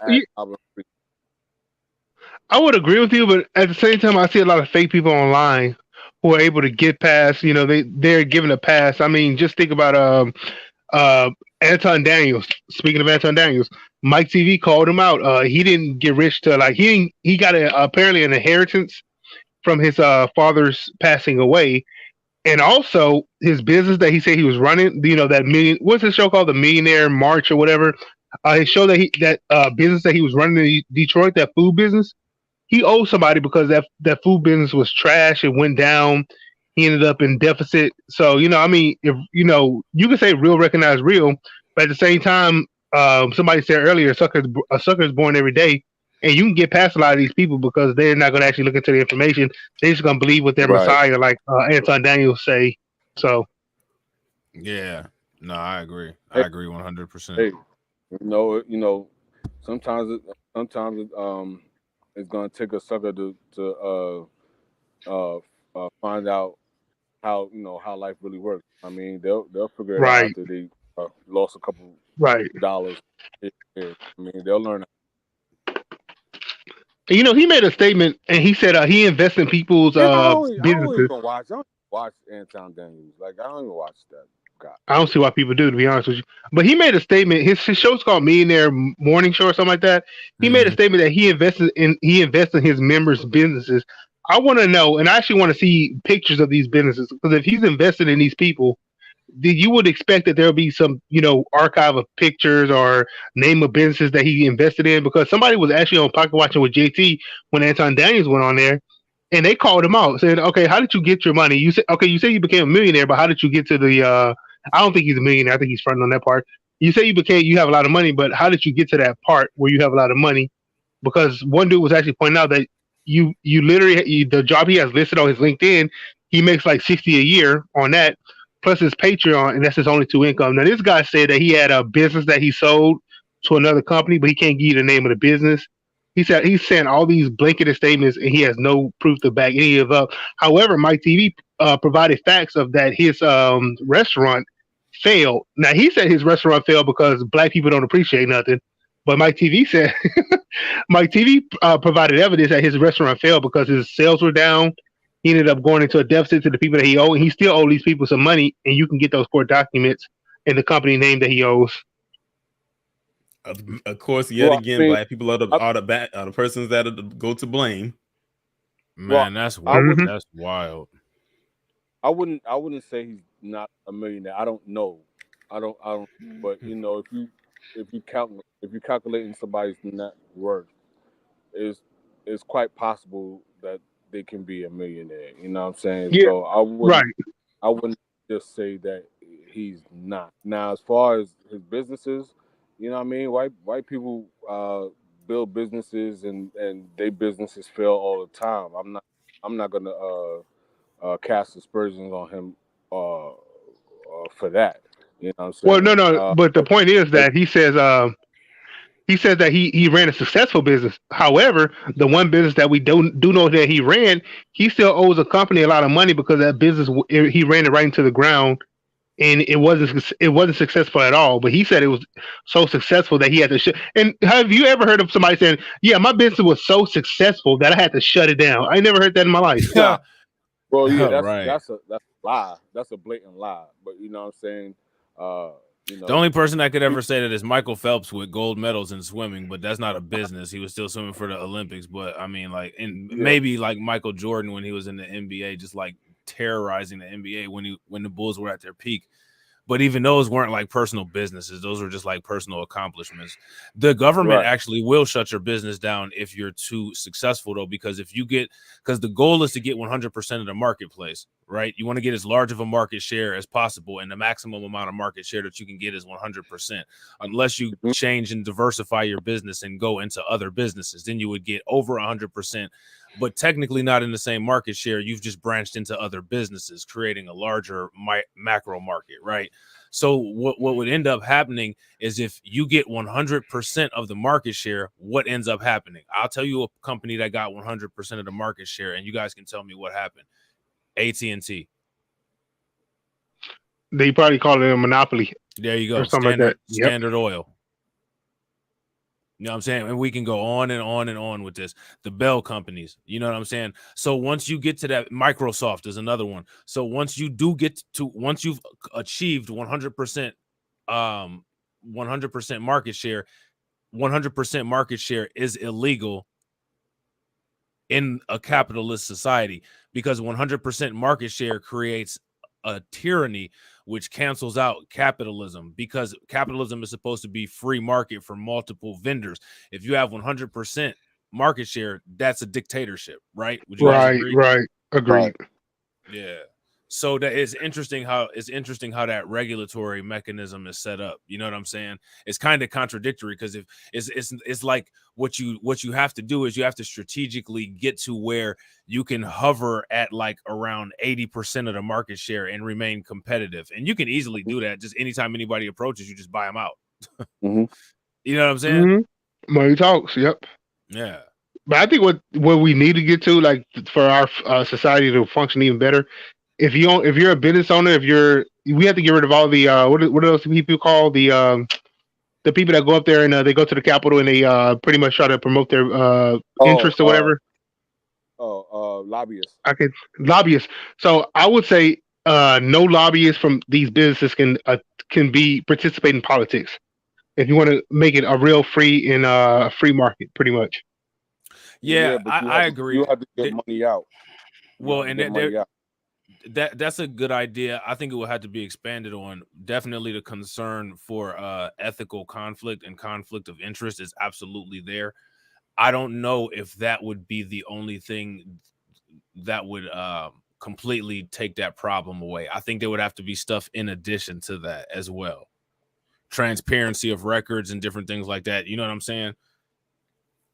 Shout out to Travis. Make sure you guys throw some radiation emoji in the chat and show some love to Travis. My man Travis says sometimes it's like I'm listening to economist Peter Schiff. Love it. If you guys enjoy the Reacts podcast, let us know in the chat. Show us some love. You know what I'm saying? Did you guys want to finish this up or? Yeah, let's finish this up. Just one of the many tangents we go on while we grifting on Fresh and Fit and I've been preaching all the rest of these. Exactly. We gotta ask another question in the chat while they listening. Y'all gotta tell us, what do y'all like better, the actual content or the tangents? Because I'm gonna start making tangent clips too. You should make debate. You should host debates, man. You think I should host debates? I think you should pick a topic, pick two people to compete against each other, let the audience decide who wins and it don't even have to be long debates. It could be 15-minute debates. Yeah, I'm down for that. So if that's something that you guys would be interested in, you guys, if you guys know people that you want to see debate, you know what I'm saying, just tell them, make sure that it's somebody that we don't have a bias to, and they could use this as a neutral platform and we'll be the judge. I think that'll actually be some pretty fun content to do. That'd be nice. And it could be me against Keeping 100, because I want to finish that debate. The Manosphere. The first debate between you and Keep 100. That'll be good. That'll be a good debate. I know he'll be down. You know what I'm saying? I know you will be too, so it'll be good. Hey fellas, I'm gonna try to stay on here as long as possible. But I'm on my Zimbabwe mobile right now. So StreamYards is eating up my phone. I'm on a charger, but it's like still eating up my phone. So I'm gonna try to hang on for as much as possible. Yeah, no doubt, bro. And you know, the replay will always be there, you know what I'm saying? So make sure you guys are subscribed so you guys can check out the replays too. And if you guys want to participate in the conversation, just get at either me or Grind and Motivate on social media. Send us topics, leave comments after the video with the stuff that you'd like to see us react to. All right. So, we want to try to gear this towards everybody to where we have a really good time and enjoy what we're talking about. You know what I'm saying? Put that fire emoji in there. Yeah, no doubt. So Travis says Destiny will debate almost anyone. And I actually, as much as I'm not a fan of Destiny, I think that is true because I seen Destiny pull up on people. He pulled up on Saint in the Center and got him good. Did y'all see that? Yep. Yeah, and I actually like the Saint in the Center, Yeah. but you know what I'm saying? Destiny, you know what I'm saying, that he did his thing on that. You know what I'm saying? Can't take away from him. You know what I'm saying? All right, bro. Appreciate it. You know what I'm saying? So y'all don't be knowing what's going on in the back chat. You know what I'm saying? Y'all don't know what's going on in the back chat, man. Can't let y'all know. No, I'm just playing. You can only push him for so long. I'm not saying that you need to be a complete mess that can't do anything, but like some sort of motivation. You wanted him in heels. What is actually wrong with that? There's nothing wrong with that. No. Right? This is like I want someone to push me. I use and that want to analogy. push Let me someone as explain well. what I mean by that. I use the analogy of heels. The reason why I asked you that question. Hey, shout out to my man John Guillory. Do you guys agree with John? If you guys agree with John, give me a thumbs up. If you guys don't agree with John, put a poop emoji in the chat or some rotten tomatoes. I'm just playing. Don't go too hard on John. That's my man's right there. That's good people's. You know what I'm saying? Let me see. Would you accept me if I wore heels? You're saying yes to be funny. You would not accept a feminine man, so why should I? Go ahead, bro. My bad. Nah, the tangents is what make the podcast, man, for real. Yeah, I think so. I agree with that. I think that honestly, I watch podcasts. Most podcasts that I do watch, I watch them for the tangents. Real talk. Yeah, I mean, we're just expanding on what we're seeing, on the day to day. You know what I mean? It may seem like we're not on topic, but we actually are. You know what I mean? All this comes back to the same thing. If if you're really paying attention. But yeah, run it. Yeah, no doubt. I agree. So real quick, ladies and gentlemen, we got 21 people watching on Grind and Motivate's channel. Shout out to the Grind and Motivate channel. Smash that like button. On Reacts, we got 32 people watching. Shout out to the Reacts family. Hit that like button. Yeah, hit it. Shout out. And on Rumble, we got 6 people watching and we got 4 likes. Remember, we got that goal to try to get those 10 likes on Rumble. So please make sure you guys smash that like button. If you're not subscribed on Rumble, make sure you guys hit that follow button and share the video to your social media. Accept a masculine woman that wants to push back on me. Right. I think that you can I think you admitting that you're wrong and stepping down and trying to learn from your mistakes is a feminine trait because you need to be submissive into form to like keep going because you're stepping down. You're admitting to being a failure. So to all the ladies in the chat, you guys should give the men in here the keys to life. How do men guaranteed get submission from you? How do men do it? What do we got to do? What's the key? That's a great question. Yeah, I'm kidding. And a lot of times, when men sit around and talk about this kind of stuff, women are like, oh, that's men telling women what we want. Okay, well, you know what I'm saying? Like, I'm just curious. You know what I'm saying? Anybody that's brave enough to actually say it, well, this is what you got to do. You know what I'm saying? To get me. Hey, put it in the chat. That's what we need to do. Yeah, you know what I'm saying? That's what we need to do. Show us. Facts.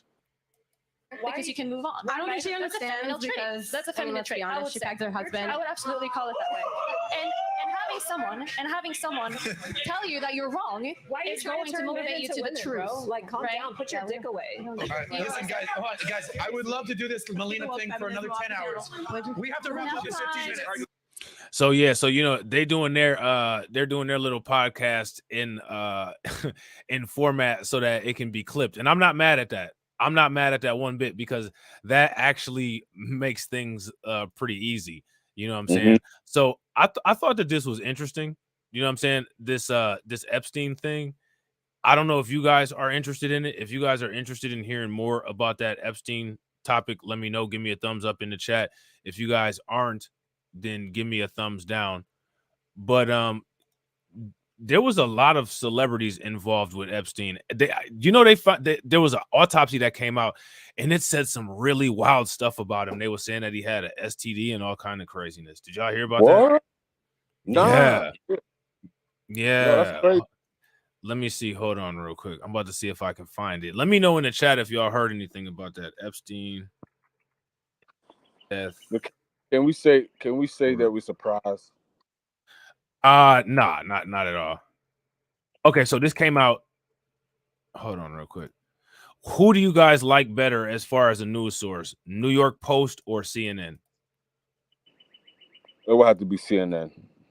You like CNN better than the New York Post? Okay, hold on real quick. We can just look at them both. Let me see. I don't trust CNN. I don't trust CNN either. But if you're gonna give me a choice, I'll go with CNN before I go with the Post. CNN before the Post. But then again, the Post is a New York conglomerate, so right. Like it's so hard to know anymore, man. That's why we need the black media. You know what I'm saying? Because you can't trust this fake news. You can't trust this garbage. Well, flip a coin. Flip a coin. Hold on. We about to get. This is all good. We got it. We gonna look at both of them. All right. So my man right here,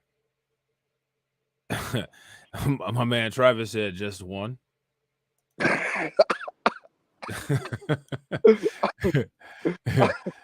So let me see. Hold on. I bet you this music is copyrighted. So yeah, I'm gonna keep it down like this. So now here it says Jeffrey Epstein listed more than 10 sex partners before suicide had STD, and that's what these documents say. You know what I'm saying? So down here it says when Jeffrey Epstein was booked into Manhattan jail, he revealed in a health screening that he had more than 10 female sexual partners within the past 5 years and had previously been treated for chlamydia, according to newly obtained documents.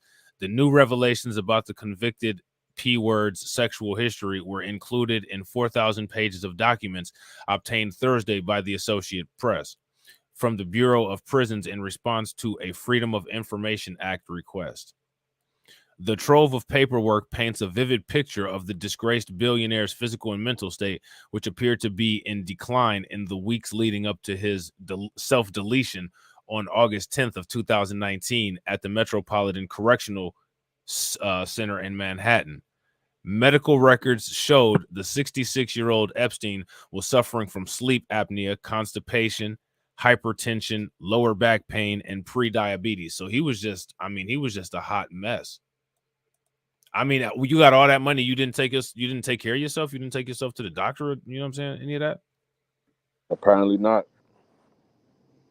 Yeah, that's crazy.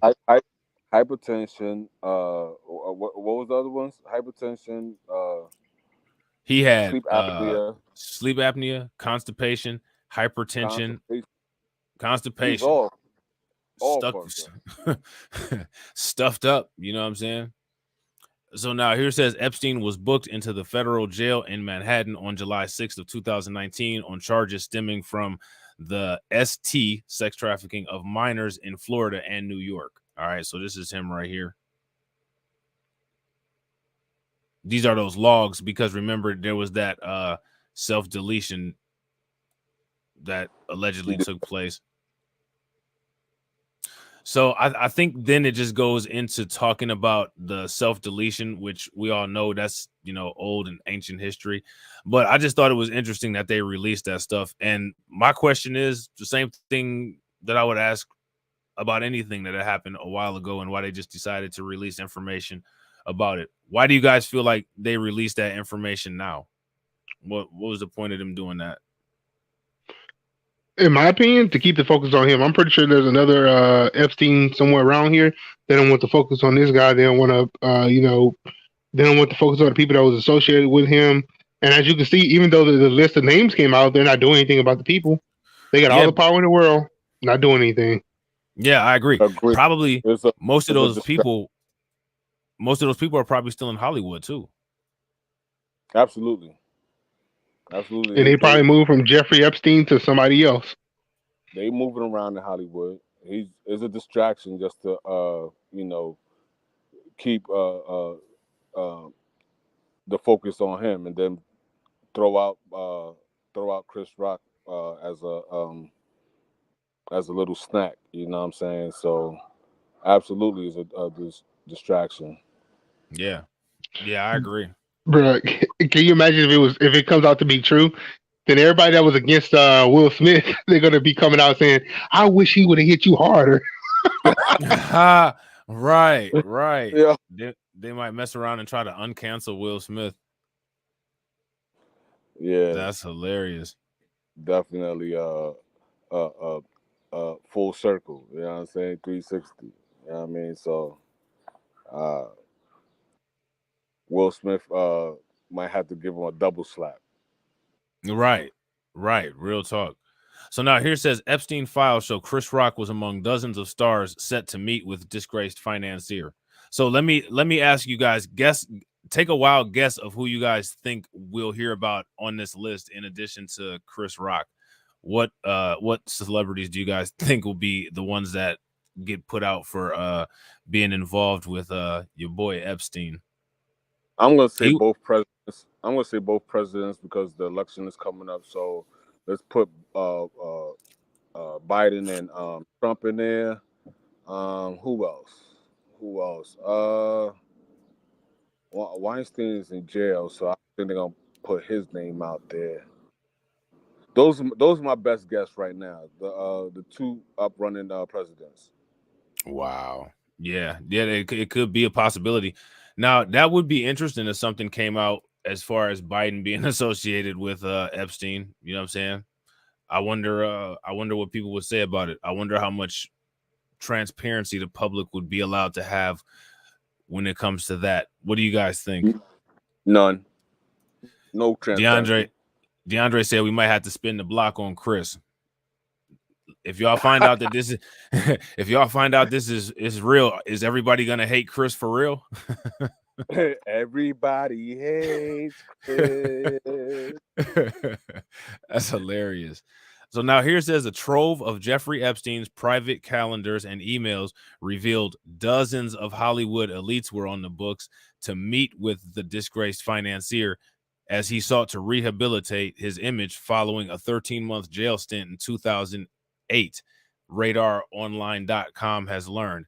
At the time, Epstein served time behind bars after pleading guilty to procuring a person under 18 for prostitution and felony solicitation of prostitution. I mean, like, here's my thing.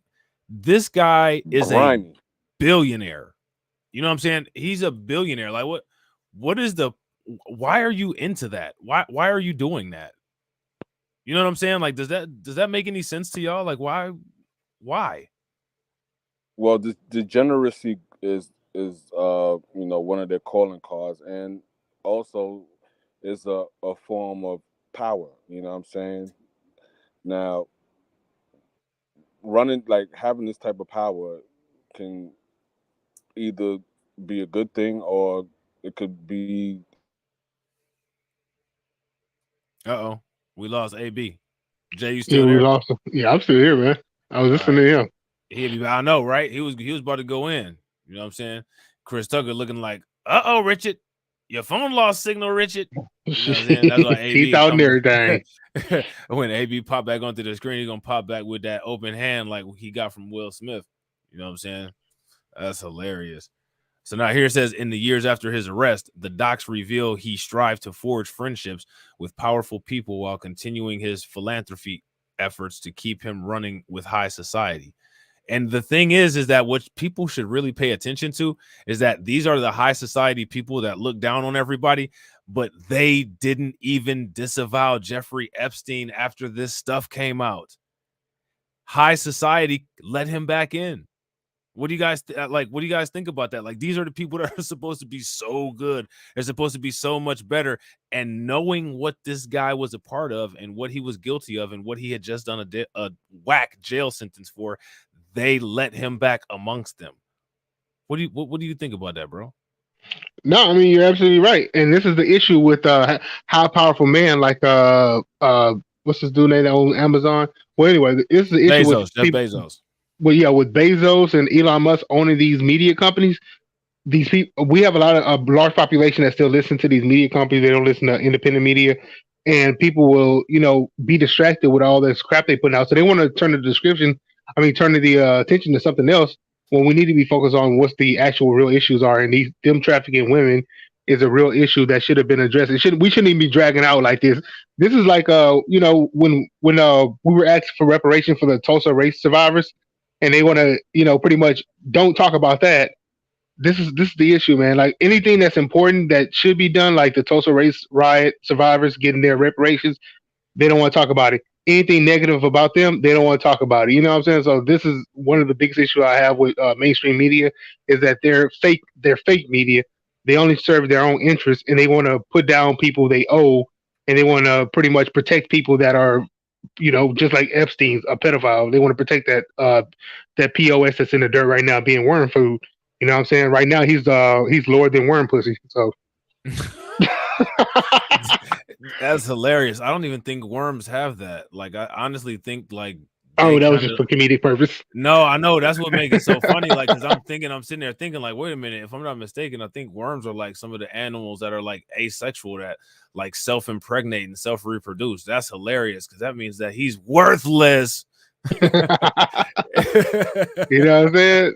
So, because like I always think about this, man. They never cover the important stuff. Let's talk about this. So let's talk about Epstein never being. He should be on until he went down. These people call themselves we're gonna go after the bad people. Trump, who didn't sexually assault a woman, who he had to pay for whatever. I forgot what he had to pay for. He didn't technically sexually assault this woman. They don't have that much. They didn't have that much proof, but he ended up paying. But this guy, who they have a ton of proof on, and they have a bunch of different celebrities, Trump overrided Jeffrey Epstein's. So these people have an agenda. We have to recognize that these companies have an agenda, and their agenda is pretty much to protect their friends and promote degeneracy. Yeah, I agree. If you guys agree with Jay, give me a thumbs up. If you guys disagree, give me a thumbs down. Yeah, I agree. 100%. And let's not forget that Jason Black did a article where it was entitled, and this is that guy's I think it was New York Times, not New York Times, whatever it was. They did an article said, damn, what was that play called? See, I wish I had the information.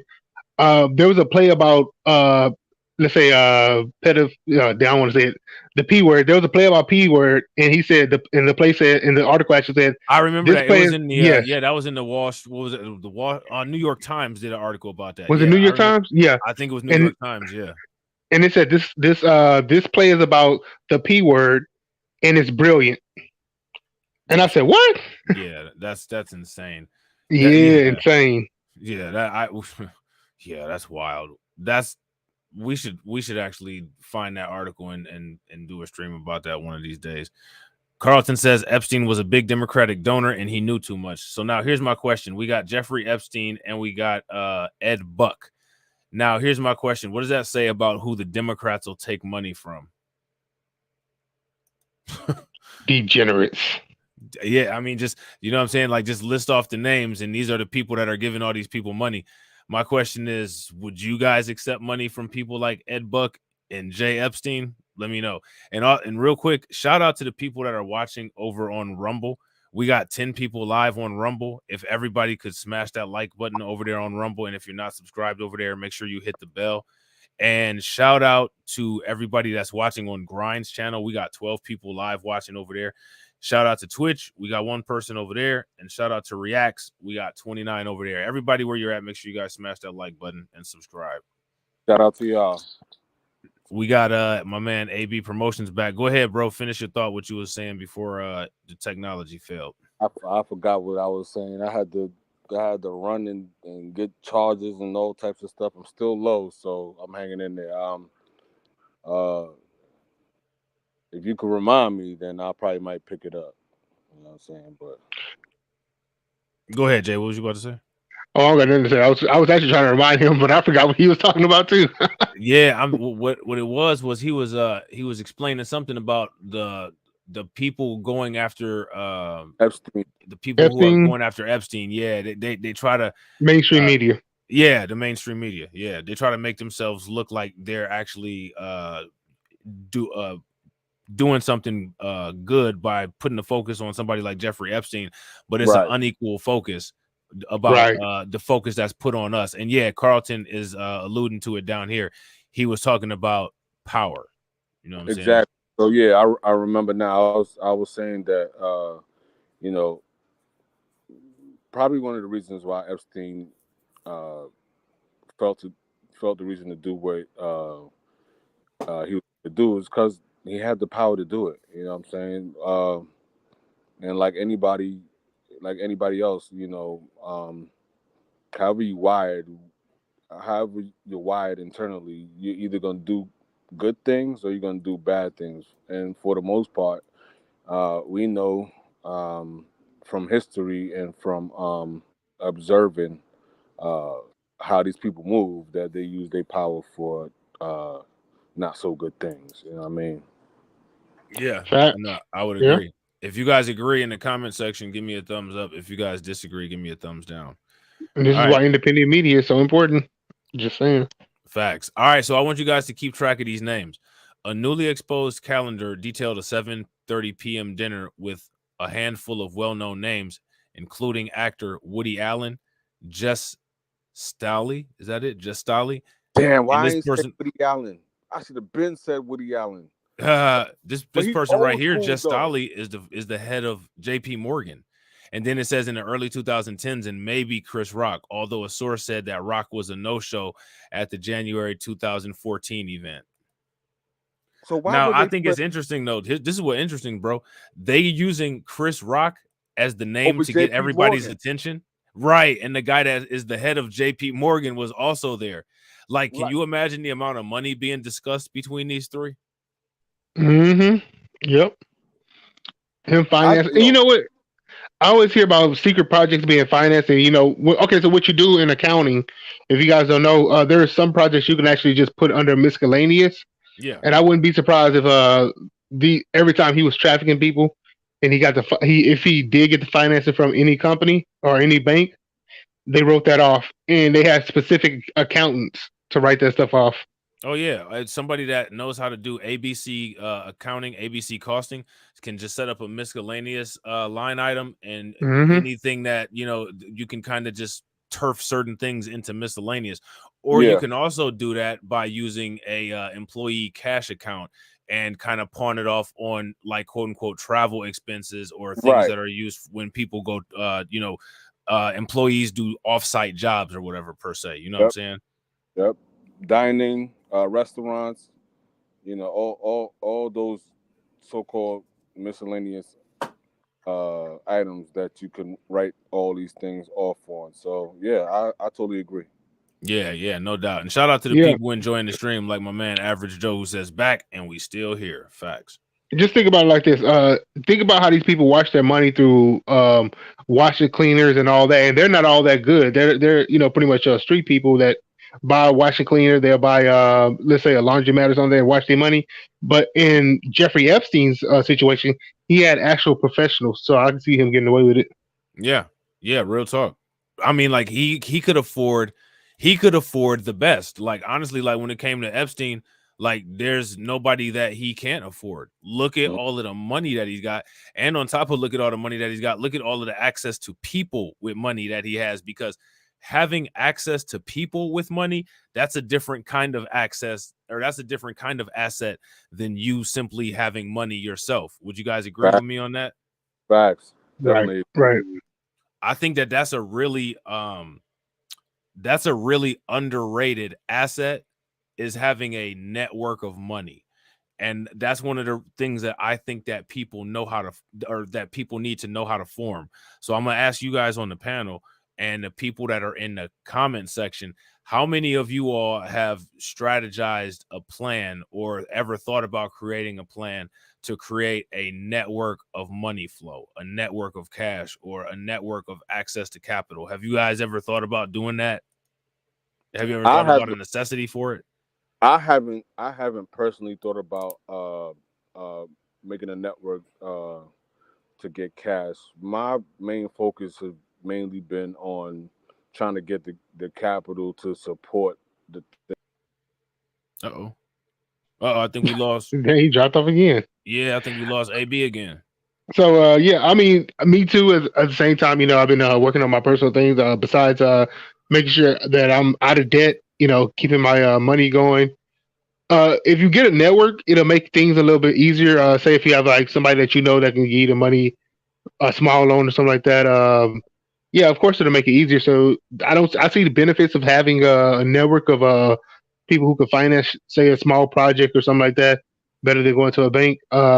Sometimes, an actual network, not just family, but people that you know. What I'm saying? Say if you want to invest in something and somebody can front you the money on hand.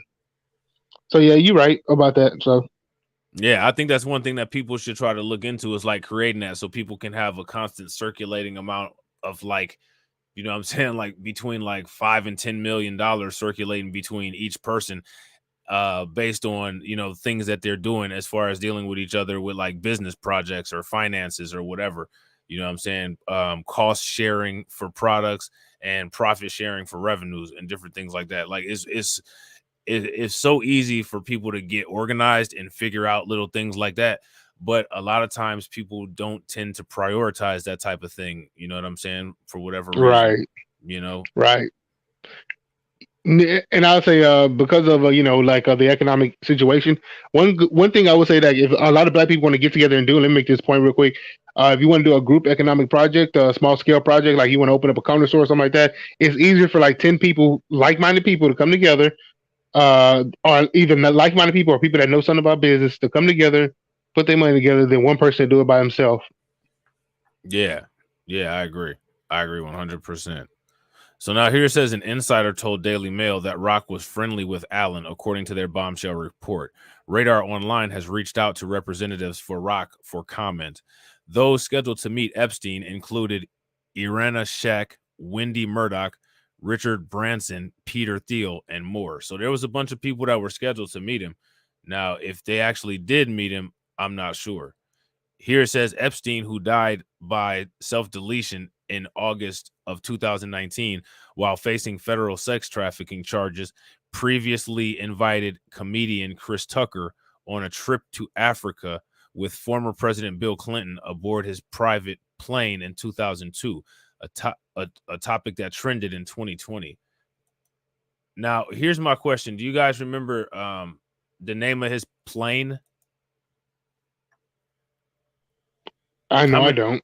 Anybody in the comment section know the name of Epstein's plane? You guys know the name of the plane? If you know the name of the plane, put the name in the comment section. If you don't know, go ahead and put a thumbs down. Oh, okay, Carlton says that Peter Thiel is the PayPal owner. I'll give you guys a hint. It begins with an L, if I'm not mistaken. Yeah. Shout out to Carlton and Emmanuel Carey. The Lolita Express. Yeah, shout out to John. Make sure you guys throw some radiation emoji in the chat. We got smart people up in here. You know what I'm saying? Why was it called Lolita Express? Well, if I'm not mistaken, I think the word Lolita has something to do with translating to like child trafficking or something like that. I don't know if Wow. I don't know if that's I'm not saying that had anything to do with the business or the use of the plane, because I don't know that. I'm just saying I believe that word Lolita has something to do with that. But somebody in the comment section correct me if I'm wrong. But I'm pretty sure that's what that was about. So now here it says Chris Tucker's name is on the list, but only because he was associated with the Clinton Foundation. Now, how many people knew that Chris Tucker from Friday was associated with the Clinton Foundation? And why is he associated with the Clinton Foundation? Why is that? Why would he be associated with them? Chris Tucker. Does that make any sense? What they got in common? You know what I'm saying? Not a damn thing. Yeah, what they got in common? What's going on? You know what I'm saying? So now here it says people better be real careful with what they assume. One person tweeted about the trip for an AIDS and poverty awareness cause. All right. Let me see. Is there any more down here? Hold on real quick. Meanwhile, Epstein's email suggested that he wanted to be linked with individuals with influence. So now let me ask you guys a question. Jeffrey Epstein is a pretty You know what I'm saying? He's got a lot of money, but emails are suggesting that he wanted to be linked to individuals with influence.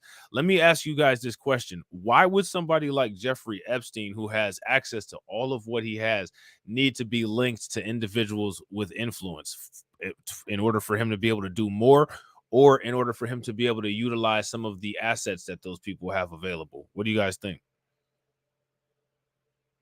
What do you think, Jay? Oh, you already know. Yeah. You already know, bro. Right. I mean, dude, I don't know. Go ahead. It goes deep. You know what I'm saying? It goes deep. Let me see. Yeah, so that's it. So that's the end of that article. I think that's pretty interesting, and I think it's crazy, but I don't think that it's shocking. You know what I'm saying? And I don't think that look at this. Hold on real quick. There's more. Hold on. I'm about to show you guys this. I was actually about to close this out because I thought this was about a similar topic. Prison documents show that Jeffrey Epstein tried to reach out to Larry Nassar. How many people know about Larry Nassar? Who is he? What did he do? Convicted felon of sexual abuse. One thing about these particular type of offenders, it seems like they all hang out in the same kind of circles, doesn't it? Maybe he was feeding Jeffrey Epstein. He said, let me get the athletes that didn't make it. They can try out for my team now. Right. Isn't that crazy? Bro, I remember those trials. So isn't that the trial where those girls was up there and they made headlines? They're up there crying. I called the FBI. They didn't do anything. And then they sued the FBI and all that. And fired the FBI agent, if I'm not mistaken. Yeah. So Zarla says Larry Nassar touches his trainees. Above average Joe says dude was creeping on the women's gymnastics team. Mm-hmm.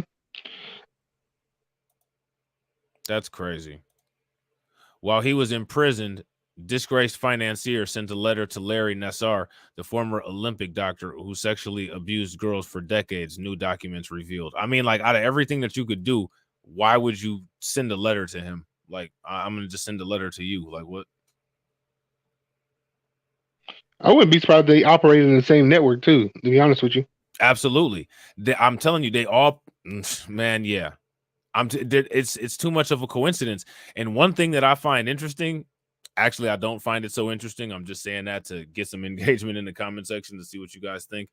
One thing that I find interesting is that these kind of offenders always are either working with each other, are friends, or have some kind of business dealing with each other. And as often as that happens, the news never really does a thorough expose on it to show the link between all of these people. Don't you guys think that that's something weird to not cover? This is extremely weird. And it's by design. This is why these people, that's why, you know, Jeffrey Epstein, with all the money he had, he could have bought any media news coverage or something like that, you know. And it kind of goes to the idea that the reason these people at the news station, these reporters, I'm not saying all of them, but the ones at the top leading organizations, the reason they didn't cover these stories because they probably had Jeffrey Epstein probably knew somebody that kept them quiet, or they were getting a paycheck, so they had some incentive to not report on this. Okay, why should I report on Jeffrey Epstein's when I'm making all this money not to, you know, something like that. Yeah. No, I agree. Bro, I agree 110%. So now here it says the Associated Press first reported the discovery, which was found in the midst of over 4,000 pages of documents the news agency obtained nearly 4 years after Epstein, who was accused of sex trafficking children, died of an apparent self-deletion in a New York City jail while awaiting trial. The new document offers additional insight into what documents previously released by the Federal Bureau of Prisons in 2021 revealed about Epstein's self-deletion. All right. So now, for the most part, it just goes into the same stuff that we talked about in the last article. But the last article didn't mention Larry Nassar, which I thought was interesting. They led with putting Chris Rock in the title. So I thought that was interesting. You know what I'm saying? So I got a question for you guys. How many people would like to join a Reacts Discord and, you know, build a community there and share content, ideas, you know, do things, have, you know, Discord only streams and stuff like that. If that's something that you're interested in, please make sure that you imply that in the comment section. You know what I'm saying? Let us know. Also make sure that you guys follow Jay the Informant on YouTube. His description will his channel link will be linked in the description box. Everybody else that was on the podcast, of course, Grind and Motivate. Shout out to everybody that's watching over there. Tori and Rain, AB Promotions. AP Promotion. Yeah, I'm about to say AP Promotion. Who else was Grind on and Motivate was up here. Yeah. Torian was especially up here. Torian Rain, yeah, Torian Rain. So make sure you guys follow all of those guys. And like I said, on the Reacts podcast channel, the information for them will be linked. All right. And let us know in the comment section of this live stream, wherever you're watching from, about Discord. All right. And just so you guys know, Blacklight Revelations already has a Discord, but that will be different than the Reacts one. So I want to know specifically for Reacts. All right. And with that being said, Jay, I appreciate you, bro. You know what I'm saying? Great stream. No problem. As always. You know what I'm saying? So, you know, I'll let you know when we do it again. Grind and Motivate had to bounce, as you guys see. You know what I'm saying? We down to the last two. But we appreciate y'all for watching from wherever you're watching. And with that being said, we will catch you all on the next one. All right. Peace out.